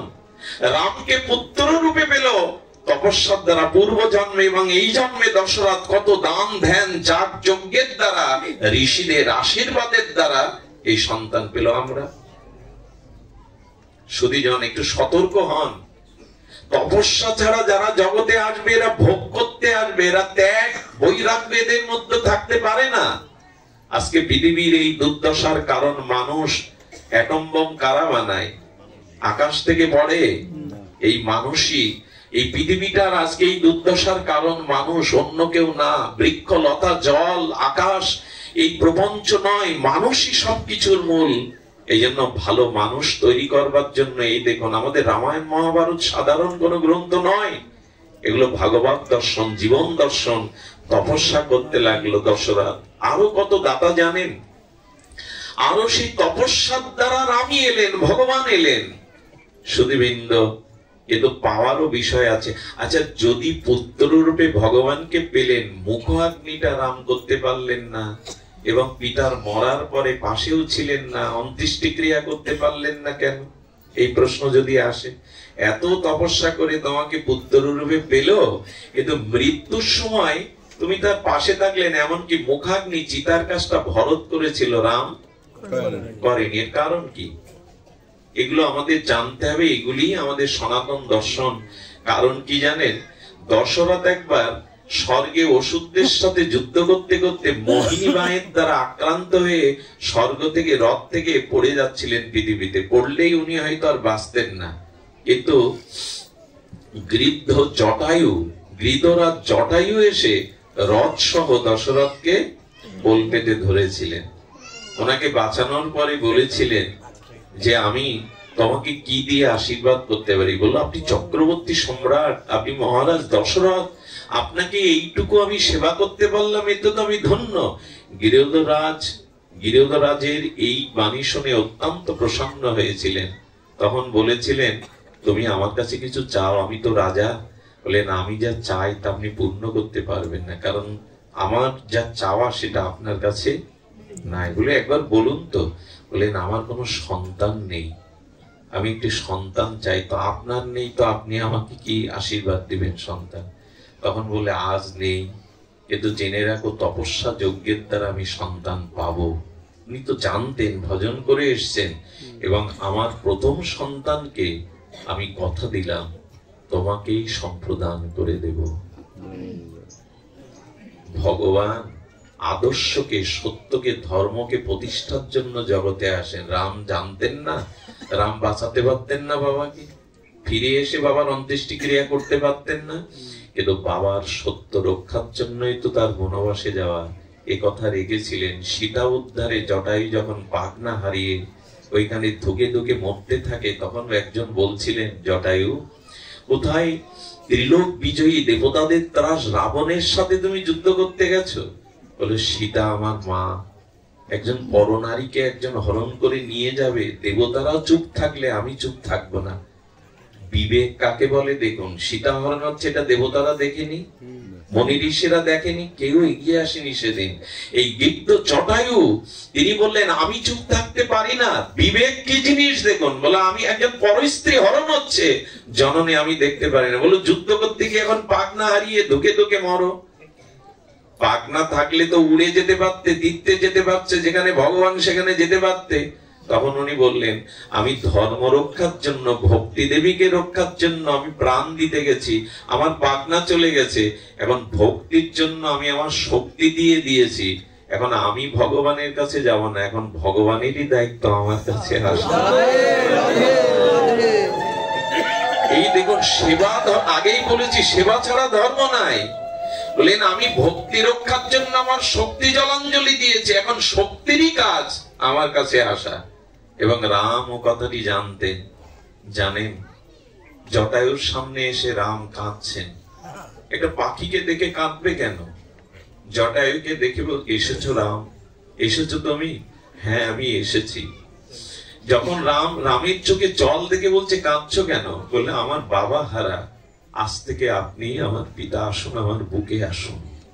এই যে পিতা কথা দিয়েছিল, ভক্তের মহিমা দেখুন। রামচন্দ্রকে কেন মর্যাদা পুরুষোত্তম বলা হয়? বলে আজ থেকে আমি পিতৃহারা নয়, আপনি আমার পিতা। বুকে জড়িয়ে ধরলেন। কি করেছিলেন জানেন? হাতের উপরে, কোলের উপরে জটায়ু দেহ ত্যাগ করলে তার অন্ত্যেষ্টি ক্রিয়া রাম নিজেই করেছিলেন, দশরথের করেননি। কারণ রাম চোখে জল নিয়ে বলেছিলেন হে পিতা, আপনি শপে দিয়েছিলেন, কথা দিয়েছিলেন জটায়ু আমার বড় পুত্রকে আমি তোমাকে দান করব, আমি পুত্রের কাজ করেছি। অন্ত্যেষ্টি ক্রিয়াটা করেছিলেন তিনি।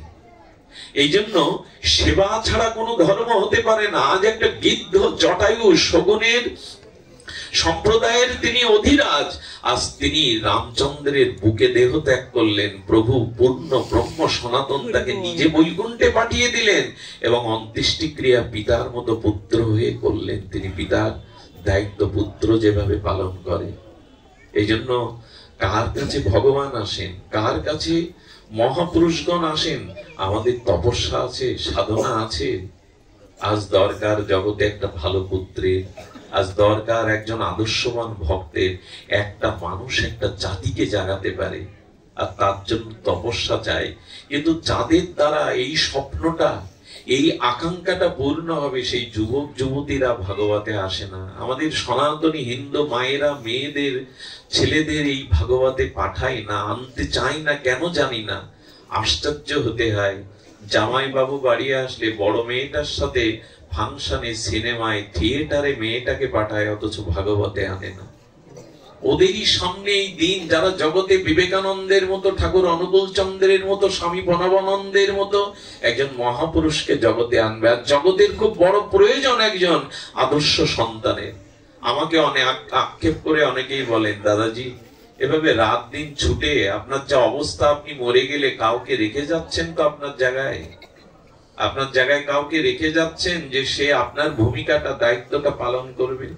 যেটা পাওয়া বড় মুশকিল, এই স্থানে বসানোর পাওয়া বড় মুশকিল। সনাতন ধর্মের মানুষদের জিজ্ঞাসা করুন, ছেলেকে ইঞ্জিনিয়ার, ডাক্তার, উকিল বানান, তাতে কারো আপত্তি নেই। কে না চায় আমার সন্তানটা 10-এর একজন হোক? কিন্তু তাকে ভক্ত করতে চান, তাকে বৈষ্ণব করতে চান। একটি গৃহে যদি একটা ভক্ত সন্তান জন্ম নেয়, তার 21 কুল পর্যন্ত ভগবান উদ্ধার করে। ডাক্তার হলে সম্মান পাবেন, টাকা পাবেন ঠিকই, সার্থক মনে হবে। উদ্ধার করার ক্ষমতা ডাক্তারের নেই যদি ভক্তি না থাকে, ভজন না থাকে। তাই ডাক্তার মাস্টারের সাথে সাথে সন্তানদের একটু ভক্ত তৈরি করুন। কিন্তু এইখানেই তো পিতামাতার বাধা। যদি একটু নিরামিষ পেতে শুরু করে, তিলক নিতে শুরু করে, প্রথম বাধা বাবা মায়ের হয়ে দাঁড়ায়। পড়াশোনা কর, নিজের পায়ে দাঁড়া, চাকরি বাকরি কর, তারপরে ধর্ম করিস। অন্য জাতিদের দিকে তাকিয়ে দেখুন, আমাদের পার্শ্ববর্তী অন্যের ধর্মের দিকে তাকিয়ে দেখুন, তারা সন্তানকেই বলি দিয়ে দেয় ধর্মের জন্য। যা, আমার একটা ছেলেকে আমি দিয়ে দিলাম ধর্মের জন্য। তারাই সামনে এসে দাঁড়ায়। আজ তাদের ওয়াজে গিয়ে দেখুন, ওখানে কারা? ওখানে যুবকরাই প্রথম সারিতে, মিছিলের প্রথম সারিতে দাঁড়ায়। এই জাতি আমরা মনে করি যে বৃদ্ধ বয়সেই ধর্মকর্ম, বৃন্দাবনে বাস, হরিনামের মালা বৃদ্ধ বয়সেই। এই জাতির মেরুদণ্ড যদি ভাঙা থাকে, সে মানুষ উঠে দাঁড়াবে কি করে ভালো সন্তানের জন্য? আজকে যে ঘটনা, ভগবান মনু তিনি তপস্যা করে আর দশরথ রূপে যজ্ঞ করে ভগবানকে পুত্র রূপে পেয়েছিলেন। আমাদের আশা জাগে না বংশে একজন পরম বৈষ্ণব আসুক, একজন সুসন্তান জগতে আসুক, যার দ্বারা জগতের প্রভূত কল্যাণ হবে। আমি নিবেদন করবো এইদিকে ধ্যান দিন। সাধনা ছাড়া, ভগবত চরণ আশ্রয় ছাড়া, উপলব্ধি ছাড়া এটা আমাদের জাগতে পারে না। আজ ভাগবতের এই জন্য প্রয়োজন। পিতামাতার ভূমিকার কথা বলে আজ পাঠ বিশ্রাম করি, পারলে এই ভূমিকাটা মনে রেখে যান। খুব অপূর্ব একটা লীলা, এটি বলেই আজকের হরি কথার আমি পূর্ণ বিশ্রাম রাখবো। মনে পড়ে আপনাদের বিভীষণের কথা, বিভীষণের কথা আপনাদের মনে পড়ার কথা। দেখুন, ত্যাগ না থাকলে, সেবা না থাকলে যে ধর্ম হয় না, আমি একটু আগে বললাম। আচ্ছা বলুন তো, অযোধ্যার সাথে লঙ্কার পার্থক্য কি? লঙ্কায় গিয়ে এখন কেউ প্রণাম করে তো রাবণকে? না অযোধ্যায় গিয়ে রাম মন্দির থেকে রামচন্দ্রের ধুলি ওখানে মাখতে চাই? কোন ধুলি মাখে? একটু কথা বলুন। অযোধ্যার ধুলি তো মাখে, ওটাকেই ধাম মনে করে, তীর্থ মনে করে না, ওটাই ধাম। কিন্তু লঙ্কার অযোধ্যার মধ্যে পার্থক্য, লঙ্কা তো সোনায় মোড়ানো, সোনার লঙ্কা। কেন? সোনা দিয়ে বাঁধানো, সেখানে মানুষ যাবে না, ওই ধুলি মাখবে না। অযোধ্যার ধুলি কেন মাখবে? এটা অপূর্ব কথা এসেছে, মার্মিক কথা। সোনা দিয়ে মোড়ানো থাকলে সে মাটি ধন্য হয় না, সেই স্থান ধন্য হয় না। কিষ্কিন্ধা সুগ্রীবের রাজ্য, প্রভু রামচন্দ্র বালিকে বধ করে সুগ্রীবকে বসালেন। কিষ্কিন্ধার প্রাকৃতিক শোভা আছে, পাহাড় পর্বত বনাঞ্চল, কিন্তু ওখানে গিয়ে কেউ ধুলি মাখে না। অযোধ্যার ধুলিতে গড়াগড়ি দিয়ে ওখানে রাম রাম করে কেন সাধুরা বসে? কারণ কি বাবা? কারণ একটাই, তার কারণ হলো রামচন্দ্র বললেন, শোনো, আজ বিভীষণ রাবণকে ত্যাগ করে আমার আশ্রয়ে এসেছিল, আর রাবণের পরিবর্তে ওই লঙ্কার রাজাও তিনি, তার মনে প্রথম জীবনে ইচ্ছা ছিল লঙ্কার অধিপতি হওয়ার। এই আশা নিয়েই রামচন্দ্রের কাছে গিয়েছিলেন। অর্থাৎ ওই মাটিতে ত্যাগের থেকে ভোগ বেশি। এক ভাই চলে গেল, আর এক ভাই ক্ষমতায় বসলো। এখানেও দেখুন, এখানে বালিকে বধ করে তার আপন ভাই রামচন্দ্রের সাথে সম্পর্ক করে বালিকে সরিয়ে ওই সিংহাসন সুগ্রীব নিয়ে নিল। আর অযোধ্যার দিকে তাকান, এক রাম বনবাসে গেছে, আর একজনের জোর করেও সিংহাসনে বসানো যাচ্ছে না। তিনি পাদুকা নিয়ে 14টা বছর কেঁদেছেন ওই মাটিতে। আমি তোমার দাস, আমি রাজা হওয়ার যোগ্য নই, এই আসন আমার জন্য নয়। ওখানে এক ভাইকে সরিয়ে আর এক ভাই আসন নিল, আর এখানে সিংহাসনে না বসে ভরত কি করতো জানেন? চিত্রকূটে রামকে ফিরিয়ে আনতে গিয়ে পারিনি, তাই বলেছিল আপনার চরণ দুখানা দেন। আমার মা আমার কাছ থেকে সব কেড়ে নিয়েছে, ওইকেই মা, প্রভু তোমার চরণ কেড়ে নিয়েছে, আমার জীবন থেকে সব কেড়ে নিয়েছে। 14 বছর মায়ের মুখ দেখেনি। কি করেছিল জানেন?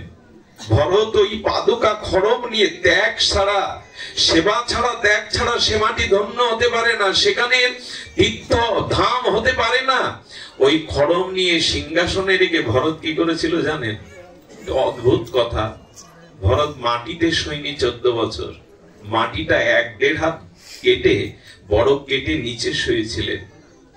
শত্রুঘ্ন বলেছিল, দাদা আপনি মাটিতে কেন শয়ন করছেন না? দাদা তো মাটিতে, জঙ্গলে, বনে।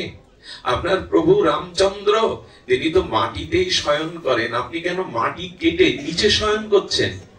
বলেন, আমি যে তার চরণের দাস, দাস প্রভুর সমপর্যায়ে থাকতে পারে না।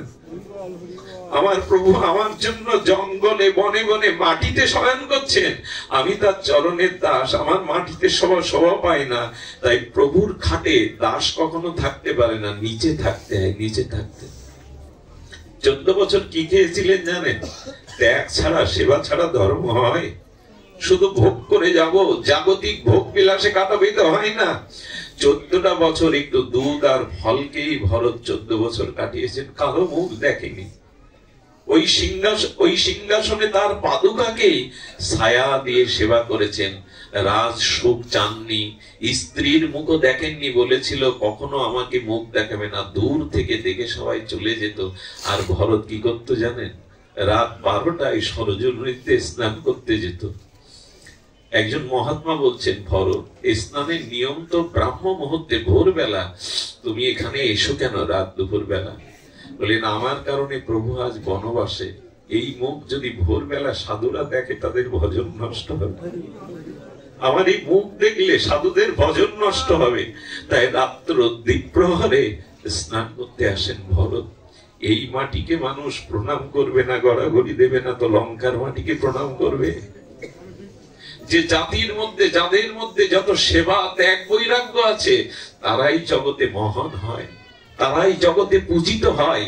এই জন্য মানুষের জীবনে ত্যাগ থাকতে হবে, সংযম থাকতে হবে, ব্রত থাকতে হবে। এই ত্যাগের কথা পিতামাতার ভূমিকা দেখুন। বিভীষণের ছেলে তরণী সেন, মাত্র 13 বছর বয়স, লঙ্কার সবাই মারা গেছে, বাকি আছে দুজন, রাবণ এবং এই তরণী সেন। তরণী সেন রাবণ লঙ্কেশকে গিয়ে বলছে, জেঠু, আর তো কেউ বাকি নেই, আমি রামের যুদ্ধে যাব, অনুমতি দিন। বুকে জড়িয়ে ধরে বললেন, বংশের প্রদীপ দেওয়ার তো কেউ নেই, তোর পিতাও আমার কাছে নেই, আমি তোকে অনুমতি দিতে পারি না, যা মায়ের কাছে যা। দৌড়ে মায়ের কাছে গিয়ে প্রণাম করে বলছে, মা, আমি রামের যুদ্ধে যাব, আমাকে সাজিয়ে দাও। মা বুকে জড়িয়ে ধরে কাঁদছে। বলো, মা কাঁদছো কেন? বলো, তোর মুখে এই কথাটা শোনার জন্যই লঙ্কাপুরীতে আজও বেঁচে আছি, যেখানে মেঘনাথ ফিরে আসেনি, যেখানে কুম্ভকর্ণ ফিরে আসে। 13 বছরের তরুণীকে পাঠাবে মা, সারা গায়ে রাম নাম লিখে দিলে, তিলক করে দিলে, এবং এই যুদ্ধর বেশে সাজিয়ে দিয়ে যখন চলে যাবে, তরুণী মাকে প্রণাম করে বলছেন, মায়ের আশীর্বাদ বৃথা যায় না, আশীর্বাদ করো মা, আমি যেন লঙ্কার মুখ রক্ষা করে ফিরতে পারি, যুদ্ধে জয়ী হতে পারি। ওই সেই মাথায় হাত দিয়ে মা বললেন, যা, রামের চরণ হতে আমার কোলে যেন আর ফিরে না আসিস। কোন মা পারে তো? কোন গর্ভধারিণী মা 13 বছরের সন্তানকে এরকম যুদ্ধ পাঠিয়ে বলতে পারে তো, রামের চরণ হতে আমার কোলে যেন ফিরে না আসিস? মা, মার আশীর্বাদ সন্তানের সফল হয়। তুমি এই কথা কেন বললে? কেন জানিস? এই চরণে ফিরে এলে, এখানে ফিরে এলে জন্ম মৃত্যু অভিশাপ ঘুষবে না। কিন্তু যে চরণে তোকে পাঠাচ্ছি, ওই চরণে যদি নিজেকে সঁপে দিতে পারিস, তবে এই অভিশপ্ত সংসারে আর আসা যাওয়া করা লাগবে না। প্রভুর চরণে যা। 13 বছরের কিশোরকে পাঠাচ্ছেন মা এই বলে। সেই রামায়ণ আমারই, সেই মহাভারত আমার, সনাতন ধর্মের এই মহামূল্যবান তত্ত্বগুলো আমরা না জানলাম, না জীবনে আচরণ করলাম, না এই সেবায় আসলাম। এ তো গেল মায়ের কথা। এবার শুনুন বাবার কথা। কি ত্যাগ এই ধর্মের, এই সনাতন ধর্মের ইতিহাস। আমাদের যে ইতিহাস, সেটি আমরা যদি উপলব্ধি করতাম, আজ এভাবে আত্মকেন্দ্রিক হতে পারতাম না। সমাজের দিকে, জগতের দিকে আমাদের এই ত্যাগ বৈরাগ্য থাকতো। রামচন্দ্রের যুদ্ধে গিয়ে যখন বাণ বরিশন করছেন রামের বাণটা ফুলের মালা হয়ে তরণীর গুলে পড়ছে। কারণ কি জানেন? ও তো ভক্ত, সমস্ত গায়ে রাম নাম লেখা, নাম আর নামিতে কোনো, প্রভু কার গায়ে বাণ মারবেন? ওই দেহটাই তো রামের চরণে সঁপে দেওয়া। রাম নাম এবং রাম নাম নামির সাথে কোনো নাম এবং নামই অভিন্ন। বিভীষণকে বলছে, বিভীষণ, কে এই বালক যাকে বাণ মারলে মালা হয়ে গলে পড়ছে? বিভীষণ চিন্তা করলো, আজ যদি পুত্রের পরিচয় দেই, প্রভু ওকে বধ করবে না, প্রভু চরণে নেবে না। চোখের জল আড়াল করে বলছেন, চোখেই শুকিয়ে বলছেন, প্রভু ওকে আমি চিনি না, তবে ও রাক্ষস কুলে এসছে তো অনেক মায়া জানে। ওর দেহে যে তোমার নাম, দিব্য নাম লেখা, ও মায়া করে এসছে তোমাকে বশ করতে।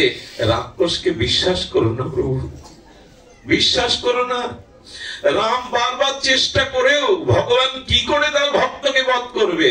সমস্ত গায়ে তিলক, দাদার সঙ্গে প্রভুর নাম লেখা। এই যে বৈষ্ণবরা দাদার সঙ্গে তিলক দেয়, এটা সাধারণ চিহ্ন না, বৈকুণ্ঠের চিহ্ন।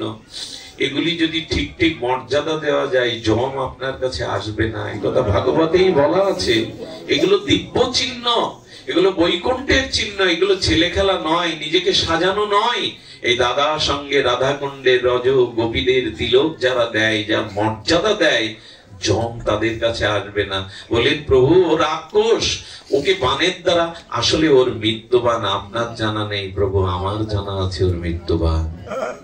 13 বছরের সন্তানকে নিজের মৃত্যুবান পিতা তুলে দিতে পারে? বলে প্রভু বৈষ্ণব বানের দ্বারাই ওকে মারা যাবে, যে কোনো বানেও মরবে না। নিজের পুত্রের মৃত্যুবান নিজে হাতে তুলে দিলেন। রামচন্দ্র যখন ধনুকে যোজনা করলেন, ওর মাথাটা ওই বানের দ্বারা ওর মাথাটা আর দেহটা ধরটা আলাদা হয়ে পড়ল। বিভীষণ ছুটে গিয়ে তরুণীর মাথাটা নিয়ে আড়ালে কাঁদছেন ঝরঝর করে। রামচন্দ্র পেছন থেকে রঘুপতি এসে স্কন্ধে হাত দিয়ে বলছেন, বিভীষণ, মিতা কাঁদছ মানে ও তোমার আপনজন, ও তোমার আপনজন। কোলে করে নিয়ে বলছে, প্রভু জগতে ওকে পুত্র রূপে আমার কাছে আপনি পাঠিয়েছিলেন, আমার পুত্র তরুণী। বলেন পুত্রের জন্যই যদি কাঁদবে তবে পরিচয় গোপন করলে কেন? বলেন প্রভু পুত্র শোকে কাঁদছি না। তো কি জন্য কাঁদছ? বললেন ওর ভাগ্য দেখে কাঁদছি, ও পরে এসে আগে আপনার চরণ পেল প্রভু। ওর ভাগ্য দেখে কাঁদছি, ও পরে এলো কিন্তু আপনার চরণ পেল। দেখো প্রভু, ওর কাটা মুন্ড হতে একটি দিব্য নাম ধ্বনিত হচ্ছে, সিয়ারাম সিয়ারাম সিয়ারাম জয় রাম। এতটা ভক্তি যে ওর কাটা মুন্ড থেকেও যেটুকু প্রাণ উপপ্রাণ ছিল তার থেকে রাম রাম বলছে। প্রভু কাটা মুন্ড যার প্রভুর নাম নেয় সেই পুত্রকে পেয়ে আমি ভাগ্যবান। কাঁদছি কেন জানো? কাঁদছি কেন? যে তোর মতো দশা যেন আমার হয়নি, তোর কাটা মুন্ড। রামচন্দ্র বুকে জড়িয়ে ধরে কাঁদছেন, এত আত্মত্যাগ তোমার। বললেন প্রভু, প্রভু বললেন বিভীষণ আজ কিছু চাও আমার কাছে? বলে প্রভু দেবে, তবে এক কাজ করো, আজকে যার কাটা মুন্ড তোমার নাম বলল, তুমি আগামী লীলাতে তোমার লীলা সহচর করে যদি তাকে তার লীলাতে, তোমার লীলা আনন্দে যদি তাকে সেবার সুযোগ দাও। এই তরুণী সেন কৃষ্ণ লীলায় সুবল সখা হয়ে এসেছিলেন কৃষ্ণের। সুবল কেন জানেন? মৃত্যুর সময় ওই সুবল মানে ভগবানের দিব্য নাম উচ্চারণ করতে করতে গিয়েছিলেন। ইনি সুবল সখা রূপে এসেছিলেন দাপরে। আর কলিতে মহাপ্রভুর প্রিয় গৌরীদাস পণ্ডিত হয়ে এসেছিলেন কলিতে। এই গৌরীদাস পণ্ডিত নিতাই গৌর বিগ্রহকে ঘরে রেখে সজ্ঞানে সেবা দিতেন, বাস্তব জ্ঞানে সেবা দিতেন। সুধীবৃন্দ, এই জন্য বলি সাধনার দ্বারা, তপস্যার দ্বারা জগতের সন্তানকে ভগবত চরণে উৎসর্গ করাই হলো প্রকৃত পিতামাতার দায়িত্ব। আজ আমাদের প্রয়োজন সেবা ভাবনা, ভগবত চরণাশ্রয়। ভাঙার এই মাতৃ মন্দির অঙ্গনে আজকের এই ভাগবতে আপনারা দূর দূরান্ত থেকে যেভাবে ছুটে এসেছেন, ভালোভাবে বসবার সুব্যবস্থাও নাই, তবু যারা দাঁড়িয়ে এতক্ষণ হরিকথা শুনছেন, আমি তাদের চরণে বারংবার প্রণাম করে কৃতজ্ঞতা স্বীকার করি যে আপনারা দাঁড়িয়ে পড়ে এভাবে হরিকথা কষ্টের সহিত শ্রবণ করলেন। এই বৃথা যাবে না। যে মুহূর্তটা ভগবত শ্রবণে কীর্তনে যায়, সেই মুহূর্তটা ভগবান আয়ু থেকে কাটে না, কোনো না কোনো জন্মে ফিরিয়ে দেয় তার পবিত্র সান্নিধ্য।